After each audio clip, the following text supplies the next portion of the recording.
The Drive-Thru is GTM's monthly news episode and is sponsored in part by organizations like HPDEJunkie.com, Hooked on Driving, AmericanMuscle.com, CollectorCarGuide.net, Project Motoring, Garage Style Magazine, and many others. If you are interested in becoming a sponsor of the Drive-Thru, look no further than www.gtmotorsports.org. Click About and then Advertising. Thank you again to everyone that supports Grand Touring Motorsports, our podcast Break Fix, and all the other services we provide. Welcome to Drive-Thru episode number 18. This is our monthly recap where we've put together a menu of automotive, motorsport, and random car adjacent news. Now let's pull up to the window number 1 for some automotive news. And tonight we're going to party like it's 99. 1999? You're only couple decades late.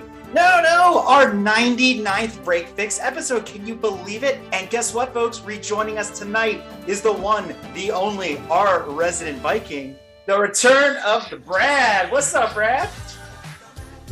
What's going on, everybody? I'm glad to be back. I see that our listenership has grown so much during the time that I was gone. I thought maybe I should just stay away.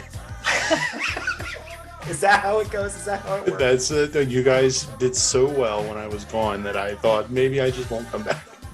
You know, speaking of things that might not be coming back, that's actually our showcase this month. In honor of the winter recap, I think we need to talk about cars that are headed to the graveyard for 2022. If we're going to talk about cars that are headed to the graveyard, can we also talk about cars that should be headed to the graveyard? Absolutely. So what's on this wonderful listicle that we've been provided by Market Watch? Well, this one's sad to me. The Toyota Land Cruiser is the first one listed here because I'm always so prepared for these drive-thrus, as our listeners know. I don't know if this is just in the US or if this is across the board. Now, the Land Cruiser in the US was a bit of a hard pill to swallow because it was 90 grand. I don't know who was paying 90 grand for a Toyota that didn't have an L badge on it. Yeah, so the Land Cruiser is going away. I am not sad to see the next vehicle on this list going away. That is the probably worst looking car that we've seen in the last 20 years, which is the BMW i3. No, I wouldn't say it's the worst looking car. And,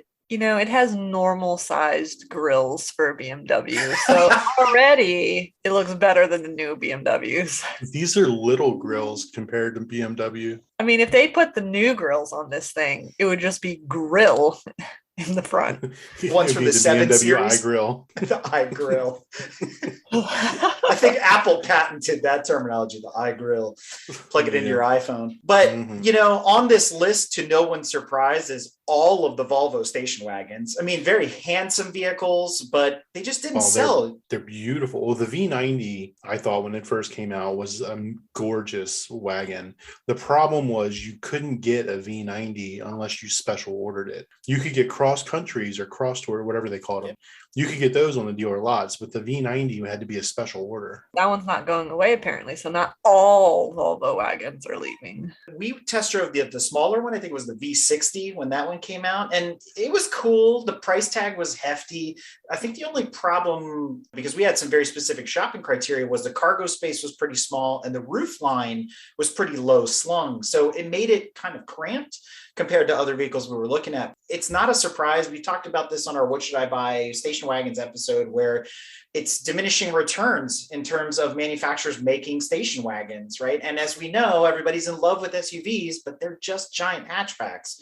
I guess c'est la vie, right? And along with that, hatchbacks that are going away, or CUVs, I guess you want to call it, the short-lived CX-3 by Mazda, to no one's surprise. Yes, but it's being replaced by the CX-30. What exactly is the difference? I thought that was their weird rotary hybrid thing that we had talked about a few months back. The CX-30 is not hybrid. It runs on gasoline. Does that have that Holy Grail motor that they came out with? That I don't know. It's Grail? listed as a Skyactiv G 2.5 turbo engine, 250 horsepower, 320 foot-pounds of torque, 93 octane fuel. But I thought we reported on them using that same chassis and body to put in a rotary hybrid. They were working on some experimental something or other, but it's never come to fruition. Sorry, Tom, they're not bringing back another rotary anytime soon. Yes, but this is a car you can buy today, and it's replaced the Mazda CX-3, and they look the same. So the Mazda CX-3 is replaced by the Mazda CX-30. It must be like zero people will buy it. It must be like 2 inches bigger. I don't know. On that list also includes the Mazda 6. I haven't seen one of those in a while. There's other cars like the Polestar by Volvo, which was I didn't know that it was going to be a real car. I thought it was a concept. I think it's neat, but the days of the two-door coupe are pretty much dead. And on this list are two cars that are also quite similar. One we talked about, I think almost a year ago, and it's not the Honda Civic, it's the Volkswagen Golf. Obviously the two-door Golfs are already gone. Volkswagen is leaving behind the GTI and the Golf R. And along with that, Hyundai is following suit by leaving behind the Veloster N and killing off the rest of the Veloster line and models and packages that were available. So that rounds out like the top 10 cars that are dead for 2022. All of these are ICE cars, right? There aren't any hybrids leaving this list, but the future is electric, as we know. So, but there is an EV on the here. Honda Clarity's leaving. Oh yeah, sorry, I forgot about that. Just like I forgot about. You've got a blind spot for Hondas. Period. you just read Honda and it's just wah wah wah wah wah wah wah. You didn't bother reading the rest. I apologize to the 3.5 people that bought Honda Clarities. I didn't even know they existed. I thought they were like.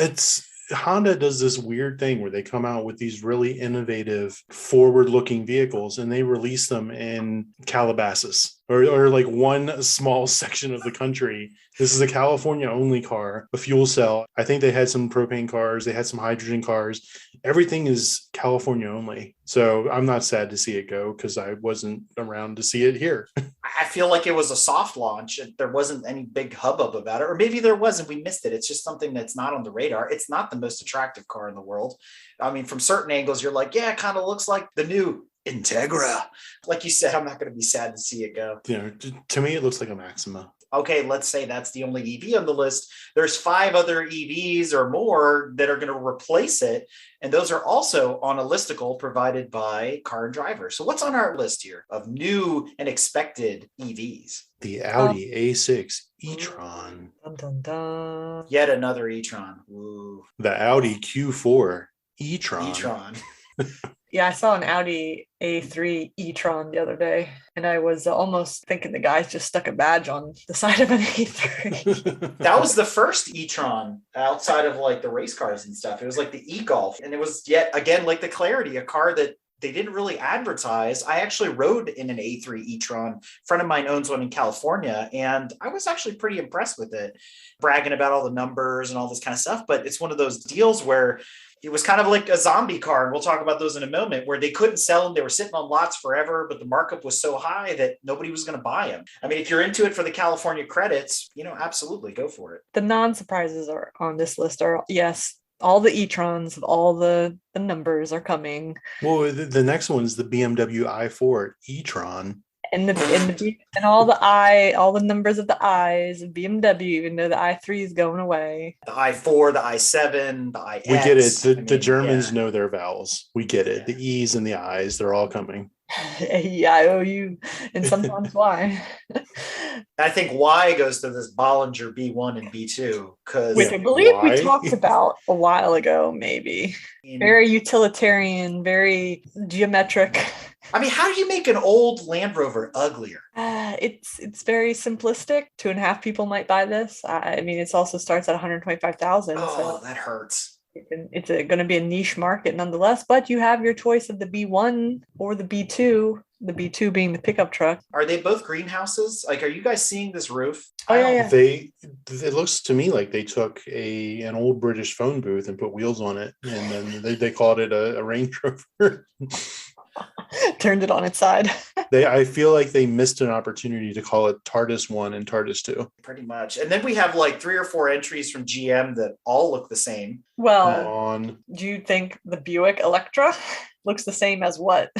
I mean, it's got that same snout as the Lyric and the Celestique, however you pronounce that, and the Trailblazer and the Blazer and the Equinox. They all kind of just look the same, especially the Equinox and that Buick. They got almost the same beak on them. I would not say that at all, but they are reminiscent of each other. But this Buick is very angular in the front. Yes, it is. It looks more like a Mazda CX-3 that's leaving. If you had just shown this where there's no badging on this car, cover the wheels, I wouldn't have known it was a GM product. I would have guessed it was Japanese. I don't like those doors. I think that is totally useless. They're like double-sided scissor doors, meaning the back and the front both scissor for all your passengers. I doubt the production model would ever come like that. Probably not, even though that's space savings in parking lots and things like that. That's never actually ever come to fruition on anything but a hypercar. So yeah, I don't see it passing NHSTA standards or something, some law.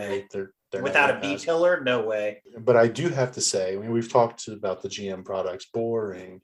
I found my next vehicle right here under the GM products. It's the Canoe. All right. Okay. That cab over pickup truck looks really, really legit to me. I think that's really slick in a sort of Jurassic Park was the future 25 years ago sort of way. Like, I think these look really cool. Mm-hmm. These are the futuristic renditions of what we think in the year 2050, which is like around the corner. Everything was going to be Jetsons. Like, these are the vehicles that would have been driving. The van version of the Canoe definitely looks like a Renault Espace. I mean, that's Brett's next tow vehicle. What are you talking about? That's the equivalent of the church van. It just needs the Korean writing on the side. There are some vans right now that are very similar, and I don't think they're made by Canoe or however it's pronounced, that are running around doing autonomous testing, delivery vehicles, and things like that, particularly in California right now. So, who knows what the future of this is. Those wacky Californians. Since you're a Chrysler fan. Yeah, this airflow looks really nice. Like, it's reminiscent of the 200 a little bit.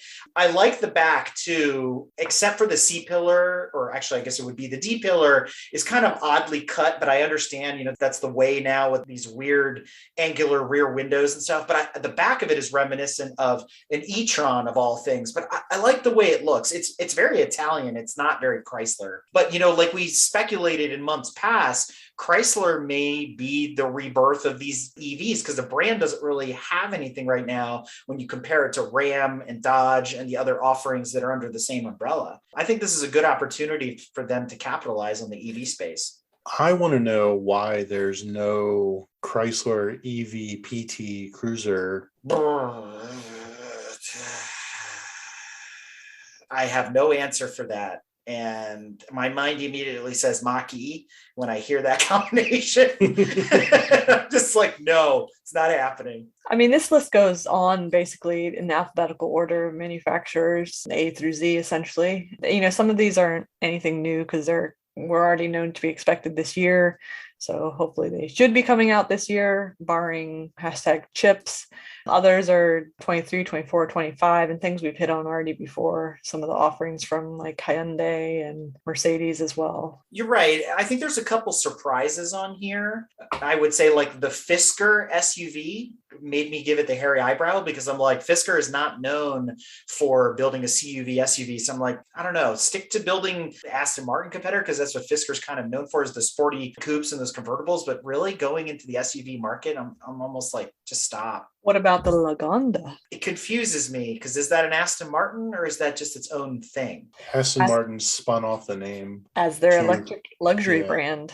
Again, there's some stuff that's undercover here. There's some entries by Volvo, the new Porsches. To your point, Tanya, things that we've talked about. I will say one of the coolest things on here is probably this Rivian. Again, we're pretty excited about that. And we're going to talk a little bit more about the Sony Vision S later on in the show. And the thing I think that did surprise me, because it was going to be my hot take this month, where is Subaru in the next 5 years? They are finally coming to the table with an EV expected this year known as the Solterra. I can't say I'm a fan of the body cladding, but I'm glad to see that, Subaru is doing something because I was afraid that they were going to be the way of the dodo bird here in the next, couple of years because there was no talk around Subaru producing anything in the EV space. To just piggyback off that for a hot second, apparently a couple days ago at the Tokyo Auto Salon, they unveiled a 1,073 horsepower STI ERA electric track car that is supposed to spank all records of electric race cars on the Nürburgring or some crazy thing like that. So they might not have held their cards out yet of what they were doing, but clearly they've been doing something in the background. I mean, I am wholly certain that even though it's electric, it will find a way to spin a rod bearing. So, it's just tradition within the halls of Subaru. But, hey, whatever. We'll see how it turns out. Now, I will say this. As you go through the list, I did realize that the Subaru entry, and they have done cross work with other manufacturers before, the Toyota BZ4X and the Subaru Solterra look a lot alike. And the dead giveaway is that front clip. It actually says the Solterra will be based on the same platform as the Toyota BZ4X electric crossover. Well, see, there we go. Good job, Brad. Welcome back. Because I had the exact same thought, and I went back and I was like looking at it, and then I saw, oh yeah, Toyota BZ4, yes.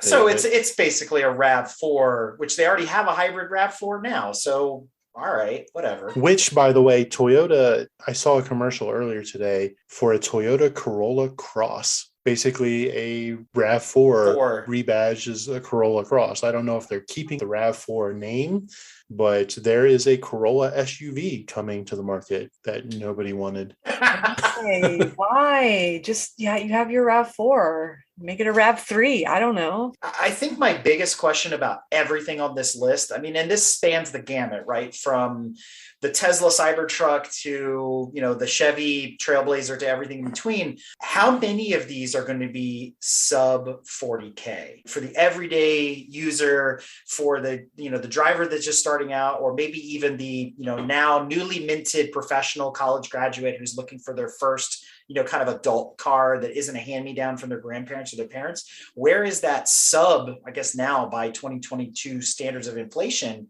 $40,000 car? I don't see it yet. You know what I mean? As an EV? A lot of people have complained about that because it's just, everything's way too expensive. So what they're doing is, instead of a sub $40,000 car, they've got longer loan terms. 7 to 10 year loan terms are going to take over for the more expensive vehicles. I'm going to leave that where it is.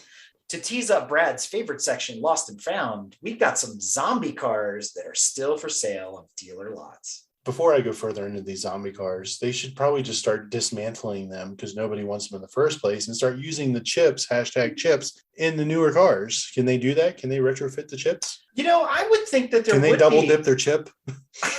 Never double dip your chip. I often wonder if they could recycle some of the cars from the last 5 years and reuse some of the chips that are in there. Like everything else, have to have the Snapdragon 12 core because the 8 core isn't fast enough. In the automotive world, none of the gear that we really use in the cars, I feel, is that sophisticated. And there's probably chips that can be reused from even 10 or 15 years ago to get some of this stuff done. Zombie cars that are discontinued, but still brand new on dealer lots. What do we got, Brad? We've got a BMW 6 Series. They sold 55 BMW 6 Series. And when did they stop making that car? 2019? Mm-hmm. There's another BMW on this list, the BMW i8. When did they stop making that? I don't know. I don't even know that it sold, whatever. Yeah, right. Only person I know that has one is James Clay, and he admitted that when he was on the BMW episode. No, this is so two people that had one, because what's his face from HOD had one. Oh, yeah, you're right. The total sales number here, they discontinued the car, and then how many they've sold brand new since discontinuing. Is there a number here that's like, maybe they shouldn't have discontinued it? Because my least favorite car, the Impala, is on this list. I was just about to go there. Apparently, still sold 750 of them. Last year. That was 750 last year, according to that is a very small number in the grand scheme of cars sold for the year. That's 750 more than you expected to be sold. Yeah. Is this because these car manufacturers are saving these turds from the wrecker because they can't put newer models on the lots? So dealers are going around and finding these other cars that they can sell as new. I'm also wondering, what's the threshold on the demo cars? Don't they have to exceed a certain mileage before they're considered used, but they can still be new even if they have like 300 miles on them or something like that? I don't think the mileage has anything to do with it. I think if it's titled in anything other than the dealership, then it's considered a used car. Oh, so then there you go. So I'm wondering if maybe some of these Impalas were demo cars on the lot that were just never sold. So 750 dealerships in the US that still had one Impala doesn't seem too impossible in the grand scheme of things. There were 750 people that wanted that car. I'm going the other way. It was one dealership that had 750 Impalas. They doubled down on the Impalas. They shorted the Impala market. The Chrysler ones are of no surprise, right? The 200, the Town and Country, the Dart. Again, those are all feel like loaner cars that just never sold. And the numbers are so small, 15, 4, and 10. I mean, shoot, I think there were 10 of them at the local dealership here, you know? Yeah, the Dodge Viper sold 4 total sales. 2 of them went to Andrew Bank. We'll talk about more on that in a couple of weeks. So the award on this list for the oldest new car goes to the Toyota FJ Cruiser. I know, right? Apparently, some dealership kept one on the lot since 2014 and finally sold it last year.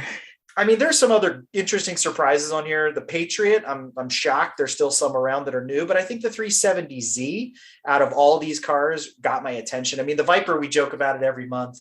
And then I'd say right behind the 370Z was that there were 51 total sales of the Fiat 500 last year, and they stopped producing that car like a couple of years ago as well. And it's like, really? I guess the Fiat 500 maybe isn't a stretch because it wasn't that popular unless you lived by yourself with 3 cats and didn't drive anywhere. Well, I was going to say the Viper is the only one on this list that actually makes sense to me because it's such a low volume vehicle. It's such a niche market that, of course, there's going to be some that are hanging around. I learned a super fun fact about the Viper, which we'll talk about more in the coming weeks. They only produced roughly 32,000 Vipers in the entire run of the Viper line from generation 1 to generation 5. That is less than the total number of Corvettes that are produced in a single year.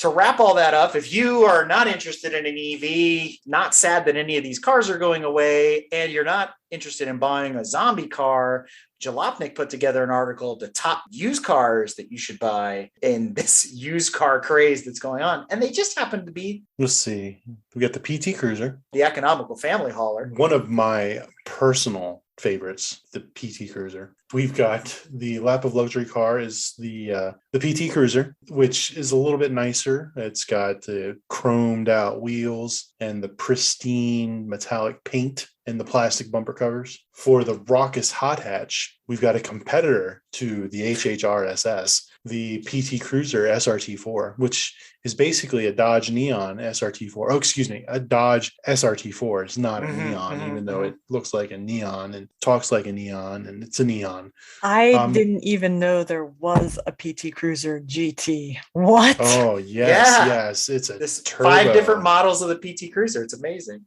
God. But if you're looking for something low mileage and a collector piece, you can look at the PT Cruiser.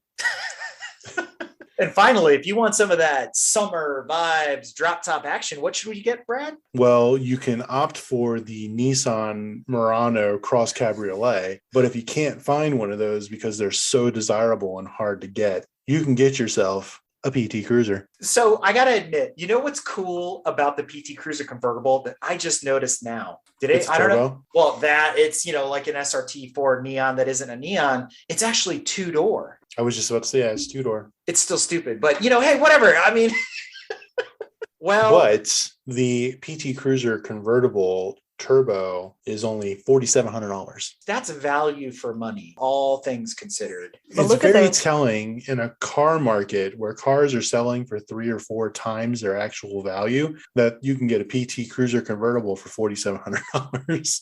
But look at those wheels. I mean, those are some sporty wheels. Talk about a hot take. The used car market is so crazy right now. A friend of mine actually told me the other day, he was like, do you think it makes sense to purchase your leased vehicle and then go resell it yourself, like on cars.com or Auto Trader or something like that? Brad, as a money guy, do you think that's a viable option for somebody? It depends on your car. I mean, if you leased a PT Cruiser, then no, you don't want to buy out your lease and then resell it.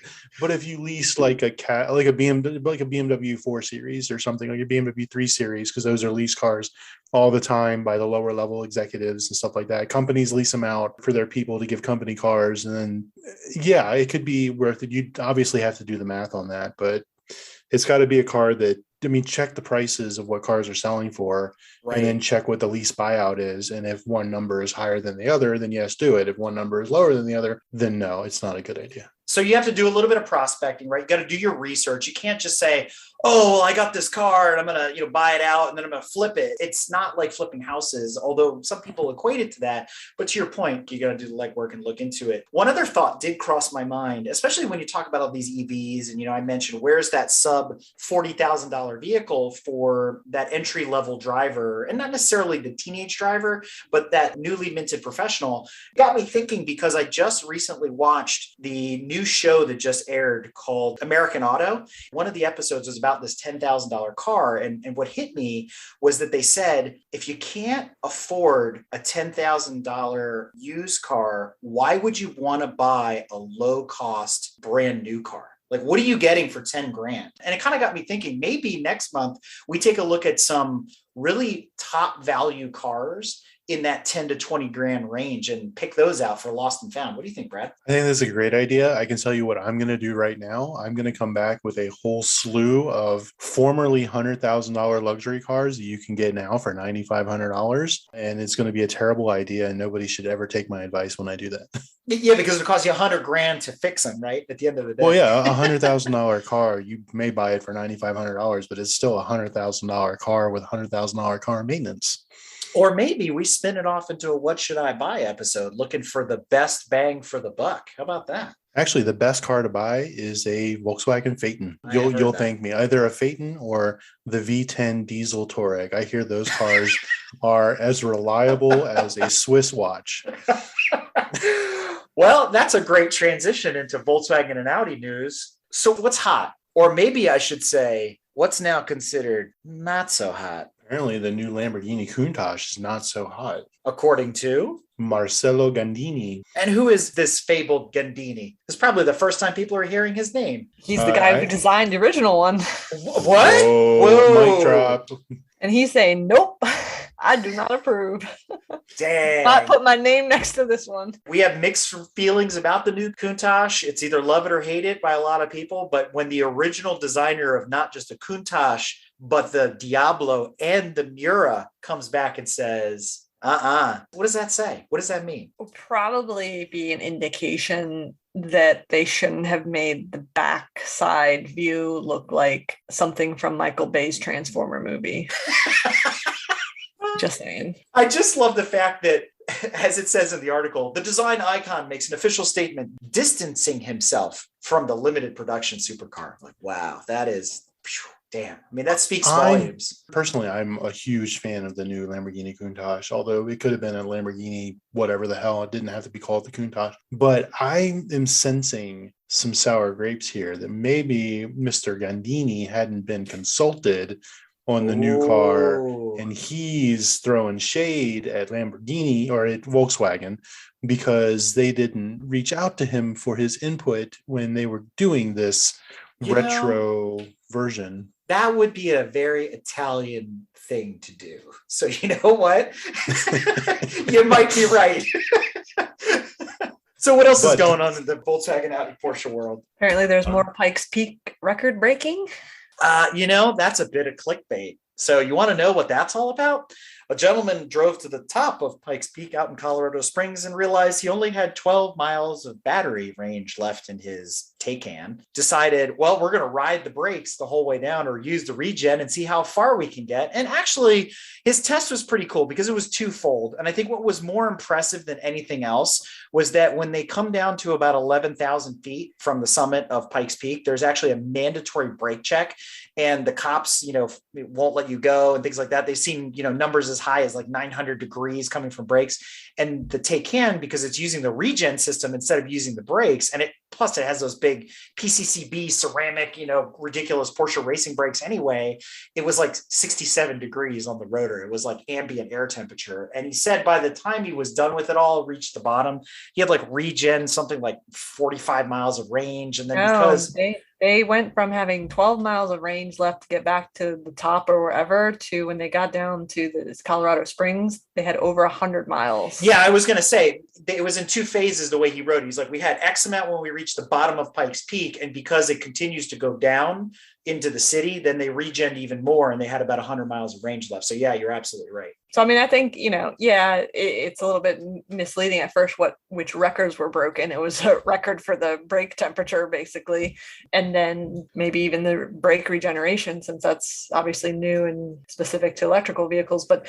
that's pretty cool in terms of the capability of the brake regen. Yeah, absolutely. Granted, your everyday user is not going to see that because we don't commute from the top of Pikes Peak down.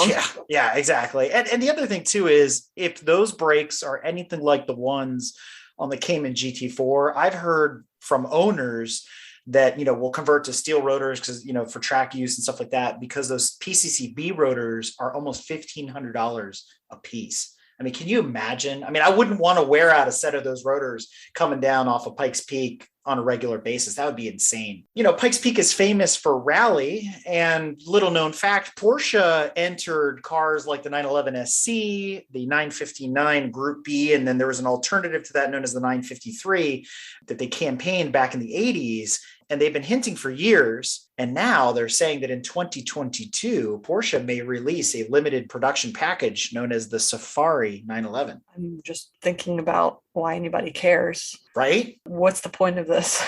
I don't know, because if you look into the specs, it's a 911 that's lifted. It loses a bunch of the features of the 911's typical suspension. Nothing else has really changed with the car. They did widen the hips a little bit to put bigger tires underneath of it, but its ascent and descent angles are garbage. You would never use this off-road. So the folks that are buying it are driving where with it again? They're driving to their temperature controlled storage unit to flip the car in about 10 years. Yeah, I just feel like Dr. Ferdinand Porsche is like rolling over in his grave hearing about this. I'm like, good God, this is terrible. Yeah, this is purely a collector car. Nobody's actually going to buy this to drive. And it looks awful. I mean, it just looks like a 911 with it looks like a lifted suspension. 911. Yeah, it looks terrible. Not a fan. But there's some news coming out of Bugatti. Volkswagen's crown jewel, as they present themselves, is now being run by a 33-year-old. But not just any 33-year-old. It's the head of Rimac.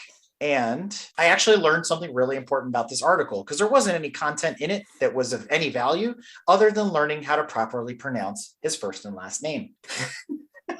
When you read it in English, it reads Mate Rimac, like we're used to pronouncing Rimac, but apparently the formerly Yugoslavian born, now, Bosnia, Herzegovina, Croatia, it's like changed names like 10 times.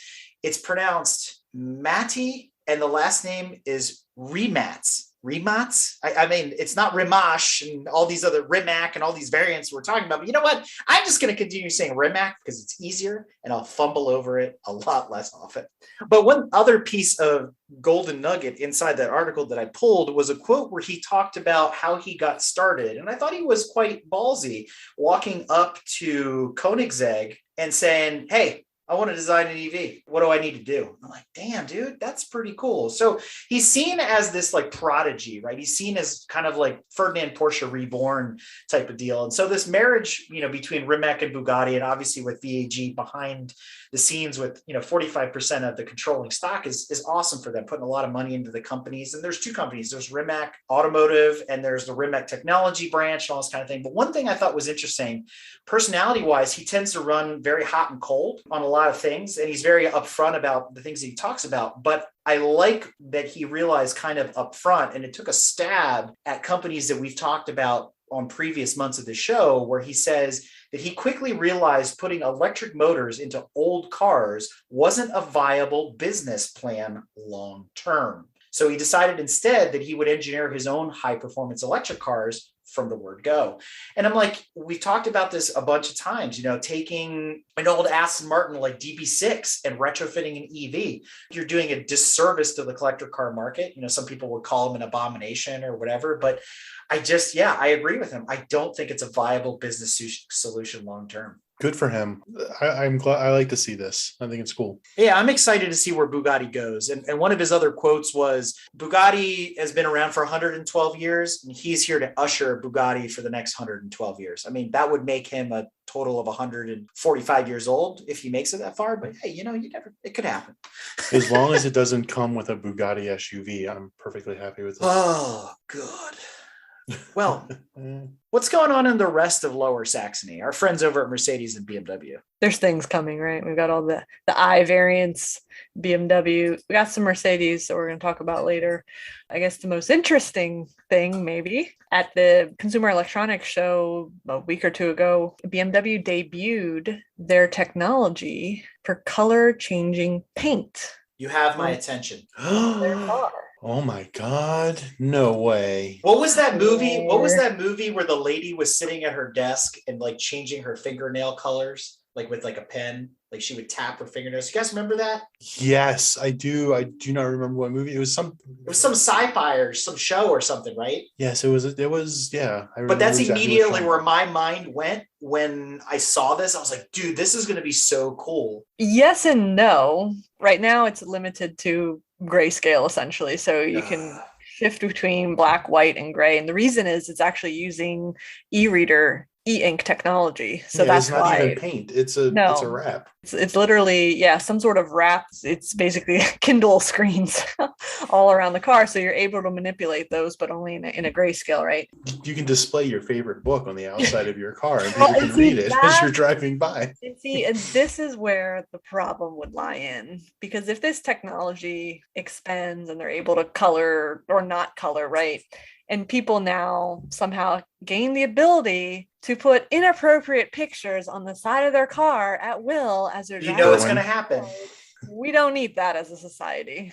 As much as I wish I had sometimes letters that I could make magically appear in my rear glass of the car to give them pointers on their driving ability, we don't actually need that ability. It would cause much more problems than... There's a positive flip side to this. If it works, it could be implemented on the sides of metro buses and things like that, where they could now do changing advertisements rather than those stationary things or those power consuming LED panels, right? Because this e-ink stuff is so low power and whatnot. Now, again, I'm with you. Once that happens, all of Vegas is going to turn into that, and then it's going to get hacked, and it's just going to be a free-for-all, especially during Black Hat and DEF CON, right? And the other space you could see an application for this is billboards, camouflage, right? Yeah, that too. So military and being able to instantly camo vehicles and things like that. But mainstream society, do we need this? No, we don't. So is this the verge of like stealth technology? Yet another like Star Trek technology coming to life, right? Well, and that's another thing we don't need. Really? People already can't drive, and we're going to cloak a car so they can slam into it? Like, really? They've been working on that before, trying to use mirrors and TV screens and stuff. Yeah, there's definitely scientists out there that are working on the I want three things from this. But... I want three things from this. Cloaking technology, a car that's called a Defiant, and I want my GPS to sound like Worf, and then it'll be perfect. It'll just be like Deep Space Nine. That'd be amazing. All right, let's move on from BMW to the world's fourth largest auto manufacturer, no longer part of the big three, Stellantis. So they put all these brands together and now they're fourth largest. When you go from these microcosms, you suddenly get bigger, right? Whatever. And we talked about months ago, I think, Brad, you were still here, right? The party was over. The end is nigh. The end of the muscle car, Dodge says. Time to go home. Pack up your kids. Go. Well, that's not exactly true, because as we know, there's zombie cars on Chrysler lots all over the place. So that means, by the math that they've projected here, the Chrysler Charger will now officially be gone by 2024, with EVs arriving sometime in that time period to replace them. But as we discovered earlier, they'll be for sale 6 or 8 years from now as well, right? So I know what Dodge is doing. So they're going to create a huge backlog or surplus of zombie cars. So they can say, we stopped making those cars in 2024. Yeah, we're still padding our bottom line with these cars because we built hundreds of thousands of them in the last 3 years and they're still selling. But we stopped making them. They shouldn't count against our gas, our miles, my Yeah, MPG or whatever our regulations. And the year 2049, you'll still be able to buy a Viper. It's all No, good. but it's fine. So y'all are upset because, oh no, they're not going to make their 10,000 billion horsepower gas guzzlers anymore, blah, blah, blah. But it's okay because they want to make EVs, which just means they're going to make some 9,000 gigawatt atrocity that is way more power than you need. So it's fine. I mean, Dodge is synonymous with idiocy and tire smoke. I mean, let's just boil it back, right? So, I mean, yes, to your point, yeah, 9 trillion gigawatts, and it'll just blow the tires off of anything. Now, maybe they'll call it the Hellcat, Thunder, Cougar, Falcon Bird, Red Eye, Demon, Wide Body, Big Dick Energy Special Edition. That's what it's going to come out with later. But this whole Never Lift campaign that they're starting to do is their new marketing thing for the next couple of years. I just don't get it. It's like they're talking out of both sides of their mouth. On one hand, if you go back in time and look at some of these articles from like Reuters, they were allegedly fined like hundreds of millions of dollars in penalties, for the cafe fines and things like that because of the Hellcat and other engines and this and that. And then here we are, still doing all these ridiculous ads, and they're talking about muscle cars. And I'm like, this is such an oxymoron, folks. Hot take, electric muscle car.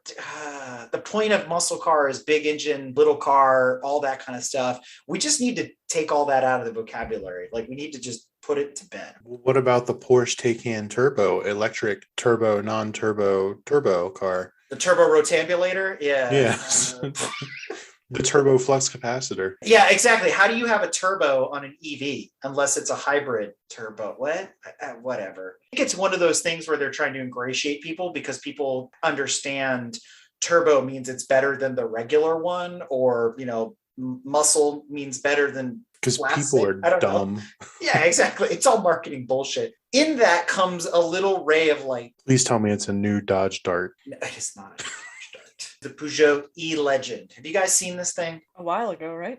Yeah, but now they're talking about actually making it. And I'm like, wow, it is a good looking car. The only downside, it's a 2-door. It does look like it's based sort of on the Challenger, but I thought we were done with 2-door. I mean, I'd drive that. I would too. Now, some other news coming out of Stellantis, and I'm going to read this. The international automaker that owns brands like Jeep, Chrysler, Fiat, Ram, and Peugeot have entered in a wide-ranging agreement with Amazon. The deal will put Amazon software in Stellantis vehicles and will also put Stellantis electric vans into Amazon's delivery fleet. I mean, you've already seen the blue Ram vans running around that Amazon bought, so whoopee-doo there. What I'm wondering, though, is all Mopar products from this point forward are going to be Alexa? Alexa, turn on car. Brah. Alexa, send the coordinates that I just drove to my mistress's house to my wife. That's the wrong website. That's the wrong Alexa. Alexa, please report to my insurance agency that I just did 95 and a 60. And add a loaf of bread to my shopping list. So there's always renderings flying around. There's some pretty cool ones out there. A team put together a rendering of what the Dodge Superbird would look like based on a current Dodge Challenger. And I thought that was pretty neat. Although I don't think we're in an era anymore of the big nose and big tail of the Superbird. I mean, that's a cool throwback, but I couldn't see parking that at the local Walmart. Superbird is one of my favorite cars of all time. It's just so long. I mean, I guess it's like an F-150 or a Silverado, right? At this point. No, I think they're longer. Now, that Alfa Romeo Nivola that was floating around for a while, a video link that was out there on YouTube, and we posted in our show notes. I think that's a really cool reimagined combination of the 4C and the 8C Competizione. I think it's a cool looking car. There was a version of that I actually posted out on Garage Riot recently where they took that same Nivola and redesigned it yet again, kind of put this, Milan sad clown kind of face on it. I think it's a cool looking car. It's just, I don't think Alpha is ever going to build it. This is that guy that does the Volkswagen renderings. Yeah, and he does a really cool job. So I like them. I like looking at these. They're a lot of fun, but, don't get my hopes up like that. Don't tease me. Don't The tease front me, end bro. almost looks like the Maserati MC12 or whatever. Yeah, exactly. I think that's where he probably got his inspiration from. And the back is reminiscent of older Alphas as well, with the big round lights and all that kind of thing. I think it looks cool. I think it does. I could dig it. So what else is going on in the world of Stellantis there, Tanya? Sounds like they're still having an odor problem. Wait, what? In their cars? No, at their factory. There's some weird stuff going on, explosions and smelly factories and things like that we link to in our show notes. But there's also this really weirdly, I'd say almost stupidly named vehicle coming out called the Asnom, and it's based on a Ram. Looks like I think they misspelled Amazon. Looks like a Bentley got smashed. It's pretty freaking terrible. This is the new Aztec. Hence the name, I suppose. I mean, the Gosh. interior isn't terrible, other than like that weird bubbling seat looks stupid, but the rest of it isn't even horrible on the inside, but the outside is just god awful. I mean, you have like wine glass holder in the back, it looks like. How luxurious. Rich All right, people doing rich people things. I'm going to say it because I figured one of you two were saying, what kind of asshole is going to buy this Asnom? Moving on. So it's time for us to move on to our traditional domestic news, which is all Chevy and Ford based. Our Chevy and Ford news brought to you in part by AmericanMuscle.com, your number one source for Mopar, Chevy, and Ford parts. So if you're looking for something new to spruce up your GM, Ford, or Dodge this winter before the track season starts off, remember to head over to AmericanMuscle.com. So what's going on in the world of GM? Well, it looks like the automaker is going to be dethroned as the number one auto seller in the US. I don't know that it's necessarily, we'll see if it sticks. Toyota is beating them out to be the number one car seller, but given the chip shortages and all the supply chain issues we have had over the last year and whatnot, maybe this is a short-term thing and they'll regain control of their kingdom. I think it's a little too early to tell. I feel like those ratings are somewhat misleading or somehow inflated, because when we looked at that world map at the end of last year about the top manufacturers in the world, Toyota seemed to come out on top regardless of all this. And I mean, if Chevy's still selling Impalas and whatnot, zombie cars, I mean, I just don't get it. Toyota is above them in global sales. So this is America's largest. This is just automaker. America. So global sales, it's Toyota versus Volkswagen. They passed GM like a long time ago, Toyota. This is just American sales. So GM is number one, or was number one, and is about to be passed by Toyota. But a lot of those numbers, 30+% down sales, I think Toyota, but GM had 40+% down sales, right? And a lot of that's all driven by the car shortages and this, that, and the other. So does it stick or not? I think remains to be seen over the next year or two, right? So I'm going to ask this. What about the F-150? I thought that was like the best-selling vehicle of all time in the galaxy and the Milky Way. But that's the only thing from Ford. Oh, okay. That makes sense. Do they sell anything else? I don't think the F-150 sells very well overseas either. Right. No. But this is North America, right? It is. So Just American sales. They're all in What? Texas. Yeah, exactly. It's a big state. It's a big state. It is a big state. to continue that thread on GM, it makes sense in a way if Toyota's surpassing them, because they're wasting time on things like a 10.4 liter V8 as a direct response to the Dodge Elephant crate engine. Now, I've got to say here, anytime you're building a 1,000 horsepower motor, it's not a waste of time. I don't care who you are. What do you need if it? Okay. 100 horsepower per liter. Is that really that good? Shouldn't that thing be making like 10,000 horsepower at 10 liters? I mean, I don't understand. If it was a BMW, it would, but then it would blow up every 5,000 miles. Well, you know, that's true. I don't understand why they would waste the time. Again, we've talked about this before. I feel as though, despite the list that we reviewed earlier in the episode, Chevy's like late to the party on this whole EV thing. Even worse is the irony that Dodge is like, all right, we're done. Party's over. And you know, there's always that one guy in the back going, well, my glass ain't empty yet, so I'm going to hang out till I'm done drinking. That's what I feel Chevy's doing right now with this 10 liter V8. I don't understand. I mean, because nobody's buying their cars. So they've got to sell motors instead. Drag racing is still a thing. People still drag race and street race and everything. And they're putting these motors in, you know, after they blow up their Camaro SS motor, they're going to go and replace it with one of these. I suppose so. Make it completely undrivable. Not everybody wants to put a 1.8T in everything, Eric. I think that's very true. I want to make big power out of a small displacement. It's like the genie from Aladdin. But speaking of other things, GM, what do we think? The new Z06 came out during the winter. What do we think? The C8, I think, is cool. The Z06 is just a more cool version of it. Could you tell me the difference between the two? Nope. The big wang. Oh, is that? Oh, okay, cool. I got it. This is Z06 wing. Got aerodynamic stuff. It's got more power. I don't know. We're going to dig into that a little bit more. But, as much as there was so much hype and, they released it early and they didn't do that on purpose. I feel like it fell on deaf ears. It was like the same thing as when Volkswagen announced the new Golf R during the re-election. And it was just like, yeah, nobody cares, dude. It's like yet another Golf R, yet another Z06. Show us something different. Granted, the new C8 is different enough being a mid-engine Corvette. What I want to see, though, does the IMSA Corvette get an upgrade because of the advancements they've made with the Z06? How does that change the race cars in the future? I think that goes the other way. I think they did the development on the IMSA car and it's trickling down to the Z06. That might make more sense. You're right. Speaking of things that were developed and trickling down to cars, did you hear about Ford? They developed retractable exhaust tips. I have one question. Why? Yep. That'd be it. I mean, and the answer someone would probably give you is why not?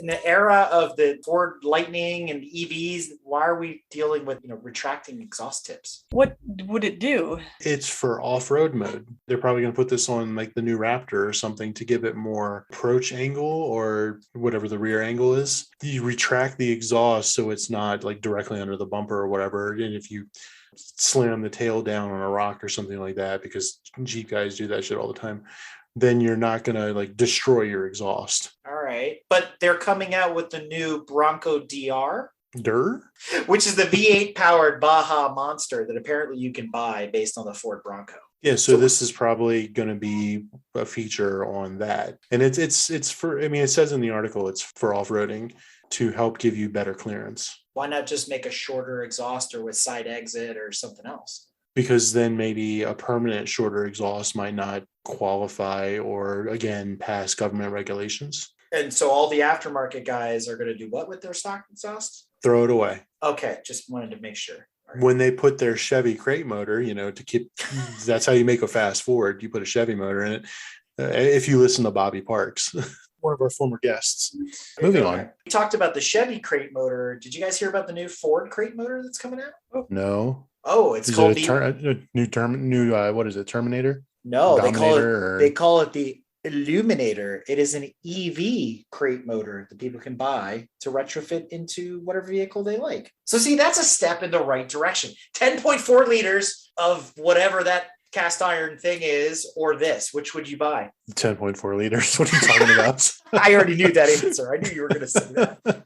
Oh, man. It depends on how expensive this is and how compact it is. Because if you can put one of these at each wheel, then you got something. Yeah, that's true. That's be hotness. Stellantis isn't the only one that's got fans doing renderings and things like that of vehicles and coming up with really cool concepts.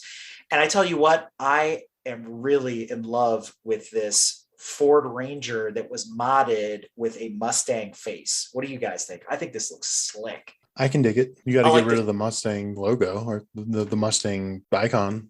That's the Mach T. You didn't know that? That's the Mustang Mach T. It's the pickup truck. The Mach trash. I think it looks cool with the Shelby stripes. It looks super aggressive. How they did that running, the flares. I just like all of that. The big wheels. Yeah, that's pretty cool. I can dig it. I like it. I don't hate it. Wait, you don't hate it? Your pickup truck you don't hate? Damn. Tanya, think of all the mulch. Gosh, wow. So then if you don't hate that, what do you think of the 70s retro inspired vintage pickup electric that they came out with? I don't hate that because I don't hate the concept of taking the old cars and making them new again and electrified. I don't necessarily love it because I don't think it's a particularly good looking pickup truck to have done this with, but they have. I also don't think that's ever going to happen other than the one they've built, because there's no way it would pass any safety regulations because I mean, it is essentially the original, but with an electric motor inside. And so there is thin ass door cards and the roof liner and all that. And I was just thinking from a safety aspect, how could you actually mass produce this? The thing would become huge because there's no room for the 1,800 airbags that we need in the cabin. Yeah, no, you're 100% right. This is right along the lines of what Hyundai did with the Pony when they kind of brought it up to speed and did the EV. I think everybody's doing these heritage pieces. You're even starting to see some things like that now from Audi with Ken Block, where they're, taking old Audi Quattros and doing some stuff like that. I think it's cool. I think you're right. If this had been the Ford, the F-100 that was in like the Expendables, Stallone's pickup, Yes. that would have been super cool. Yeah. This is just some boring, blocky, like whatever, I hate to say, it's like Ford square body. It's like, whatever. Mountain Man Nan doesn't like it anyway, so it's all good. It's a Ford. Well, they didn't do it themselves any favor with like the kind of blandish color choice. Or those wheels. Oh my God, I know those are the original hubcaps, but there's more news about Ford in this past winter. What's going on? They finally released the new F-150 Lightning price. So if you were looking to order one of those. Oh, what's it going to cost? Well, they got 4 variations. They've got the Pro that comes in starting at $39,974. So you were asking for that sub 40,000 EV. Here you go. You got the Pro model at $39,974. But you're forgetting about the $975 destination charge. Oh, and you want floor mats, and you want a bed liner, and you want wheels and headlights. Yeah, Actually, the $1,695 destination charge that they list in the article as well. Ooh. But it is eligible for a $7,500 federal tax credit. So booyah, still sub 40,000. Now, Well, wait, so is the Pro the base after model? the dealer markup. So, all right, so we got the Pro, and then we've got the XLT at $52,974. That's a huge jump. Well, you've jumped from 230 mile range to 230 mile range in the XLT SR version, or 300 mile range with the XLT ER. Is that 80,000 for that? No. This is all, well, you know what? They don't differentiate those SR and ER price differences, so I don't know. My guess is the XR, that's the lower range. That's the $52,974 plus $1,600. And then the other one, the ER, is probably 60, which bridges the gap to the next version, which is the Lariat. And how much is that one? 67,474. But now we've gone to 230 miles of range or 300 miles of range. But you get your leather seats and your navigation. Now, if you're feeling real bullish, you can get the Platinum. 100 grand, right? No, boy, it's lower, 90,000. Oh my God. 874, and you will get 280 miles of range. And you will get a 10-year car note. Speaking of $100,000 vehicles, right? We were out in Ohio recently, and walking through the parking lot of a Meijer, we spotted a brand new Grand Wagoneer. Driving my old, what would be considered old school by now, WK2 Jeep Grand Cherokee.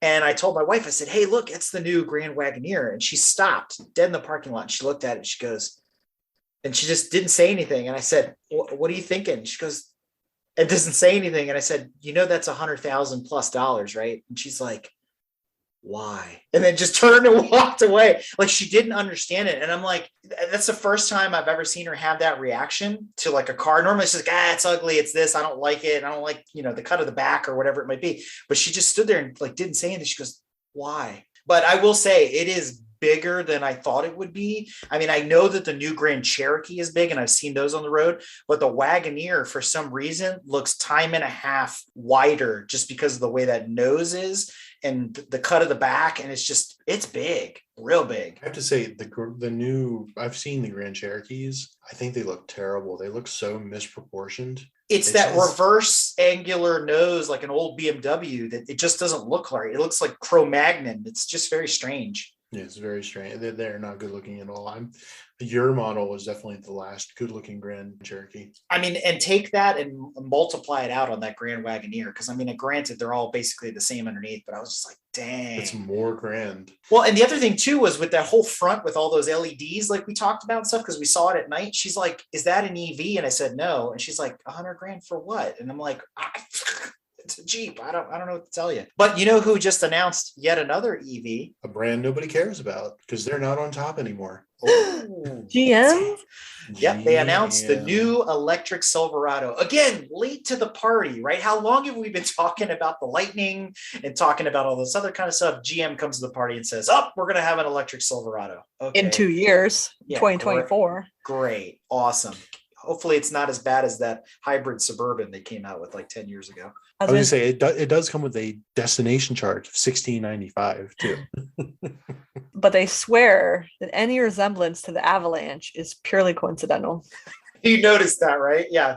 Even though it has the folding midgate tail like the Avalanche had. That's the only, that, yes, is like the Avalanche. But otherwise, it's not the Avalanche. It's a coincidence. There was one last bit of domestic news that I wanted to cover because it was super clickbaity. I think it is the most clickbaity thing we have ever had on this show. And oh, by the way, folks, if I have a moment to point it out, we have covered well over, I believe the number was 550 articles on this show. So as we plow through these, this one came across my desk and it reads, Ford beats Tesla for best growth performing auto stock in 2021. And I said, wait, what? So according to the article, Ford stock grew 140%, this and that and the other thing. And I wanted to compare the stock prices. $6 to the big three has always been the same. It's like it's a $20 stock. It hasn't really budged. Stellantis stock has changed significantly from when it was Chrysler to FCA and so on down the line. They're actually doing really, really well.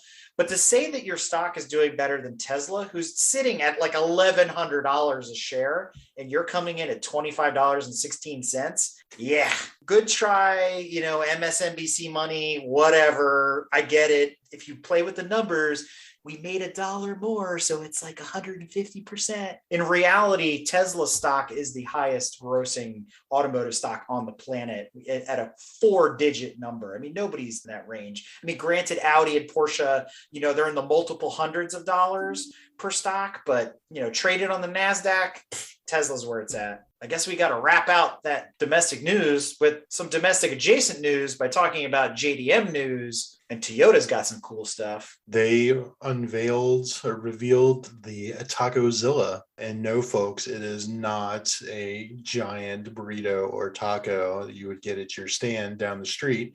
I was thinking it was like the Oscar Mayer Wiener van when I read the article title. They could sell these as food trucks, and the taquerias, the owners should buy these and sell food out of their TacoZilla. And I think it's cool. It's an off-road version of the Tacoma with a camper on the back. It's not earth-shattering or groundbreaking by anything like that. It, I guess, pays homage to the Toyota Chinook from 1976, the versatile convertible wagon. Oddly enough, I was out in Phoenix not too long ago, and I drove from the mid-400 to Phoenix, as a matter of fact, and I saw one of those old school Toyota campers out on the highway because out there they don't rust and it never snows. And I was just I was kind of chuckling to myself going, man, that old Toyota's still running. It's like a Camry engine. It's the old Taco, all that kind of stuff. I think this is cool as a throwback. I just don't know who's going to buy one. I mean, the van life market's pretty small, but the people in that, subculture are pretty serious. So there are people that do this themselves to big like Ford F-450s and stuff like that, which is a terrible vehicle if they actually take it off-roading because it's way too big to fit in those little tight places out in the wilderness. This is more believable as one of those overlanding type as a motorhome / off-roader. Yeah. But my question is, with COVID being where it is right now, right, it keeps kind of bouncing up and down. Has the van life RV market plateaued, or is it still on the rise like it was, let's say, in 2020? I had a friend that was looking for a van before COVID and he could not find one. So he waited. And then after COVID, he started looking again and prices were double what they were when he was originally looking.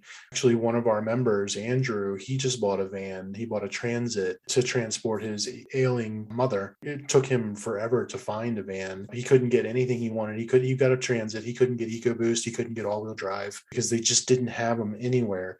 The vans that he would call the dealerships about, he would schedule an appointment to go look at it, and then it would be gone before he even gets a chance to get there. It essentially bought the first one that he could actually set his hands on. Wow. So the market is just terrible. It's terrible if you're looking to buy anything. I keep saying this. There's tons of used cars to go around. So there are a million PT Cruisers out there to choose from, and they fit all kinds of lifestyles. Andrew Banks' next car should be a PT Cruiser. Not a neon. He needs a PT Cruiser neon. Painted like his Viper sitting next to it in the garage. You know? Convertible, so he can let that fro blow in the wind and he's going down the road. We'll talk more about Andrew in the coming weeks for sure. We have some news for our friends on two wheels. Oh my God, two-wheel news. Crichton CR700W motorcycle brings the rotary engine back into production. Why?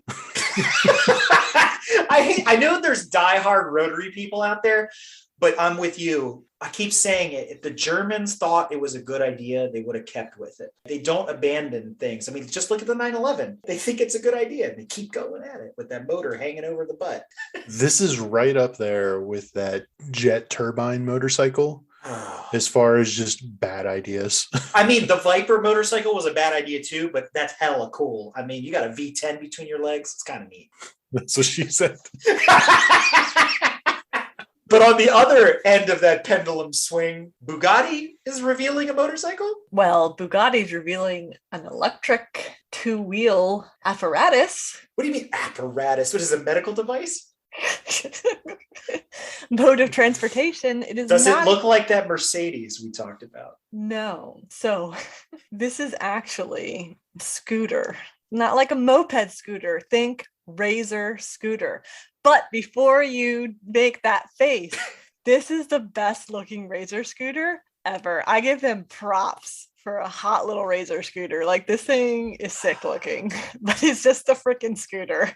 But it does have a sport mode. You unlock it with the key. No, just kidding. But it does have a sport mode. And how much does it cost? Yeah, that's the bigger question. It costs so much that they had to leave the price out. Oh, typical. First of all, is this actually now the baby one? Because it's the electric, for children. But two, I thought the coolest thing about this is that LED that puts the Ettore Bugatti logo on the ground, like that rear light. I think that's the coolest. It's got ground effects, yo. What Razor scooter didn't have ground effects? It is pretty slick. Would I pay the $97,000 that this probably costs? No. I can't ride it. I don't fit. I love it. It's the answer to everything. I'm looking at the weight ratings right here, and yeah, I don't. Oh, damn. But the funny thing is, it says it takes its styling cues from the Devo. Oh, stop. The band? No, you weren't here for that episode. We talked about this 40-run Bugatti. They only made 40 of them. It was called the Devo. It looks like it was made by Lego. Say no more. I thought it was kind of neat, actually. But, since we're talking about oddballs, why don't we jump right into Lost and Found, Brad, your favorite section? Lost and Found, brought to you by the Dodge Dart. Best-selling 2016 car of 2021. So apparently there's a Ferrari-powered boat for sale right now. It's the world's only, allegedly, Ferrari-powered boat. You can pick it up for a cool $15 million. This thing is slick, though. I mean, this is handcrafted, all wood, speedboat, built in the 50s with a Ferrari power plant. This is old school awesome, old world awesome. I love this thing. Now, I think it's funny that this came across our desk, and about a week or two later, just happened to turn on Motor Trend, and there was an episode of Phantom Works Garage where they were building a replica of this thing. And I thought, oh man, I mean, I guess it's targeted advertising. Who knows? It's the internet doing its thing, Skynet. I think this is cool. I think this is neat. Well, I like the fact that you can buy a smaller version of it if you want. It's called the Baby 2. It's not called anything, but you can get a 1/8 scale model for a modest $8,500. Oh, never mind. I'll buy Plus a Miata. $1,600 destination charge. The answer is always Miata.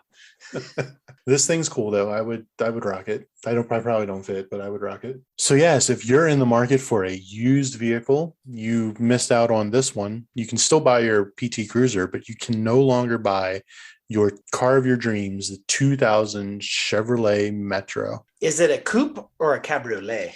It's a hatchback. Oh, it's an egg. It's an egg. It's an egg. It's a white egg. 400 miles on it. This thing was pristine, perfect specimen, really, of the automobile. And it sold for a whopping, I hope you're sitting down, $18,000. $18,200 for a Geo Metro that's 22 years old. Geo Metro, yes. Oh, what are people thinking? It says here the buyer is Andrew Bank. So with only 400 miles, then it qualifies to be, top spot on Bring a Trailer. So that should easily, I should double his money by listing it immediately, right? Yeah. Here's a question for you. What do you think is more ridiculous? That this car sold for $18,200 or that E30 sold for an astronomical amount of money back when it sold? For $250,000 for that M3? Yeah. I mean, just the numbers are insane. I talk to Donovan all the time about this because, he's in that market and he's always looking at stuff and, we go bounce ideas back and forth. And it's just the Bring a Trailer stuff is nuts. And I hate to call them out all the time, but it's just, I don't know. It's insane. And the conversation I had with Chris Bright about the things they're doing over at, Collector Part Exchange and stuff like that. It's just such a weird world right now with all these online marketplaces. And, Bring a Trailer used to be the place where we'd go and salivate over cars going, oh man, I wish I could buy that. It's actually pretty reasonably priced. Now you go there and go, what the hell are they smoking? What is this? It's nutty. The same is true of eBay and a lot of those other sites that they just suddenly get out of control, when they're self-managed and whatnot. But I hate the fact that Bring a Trailer has now become this,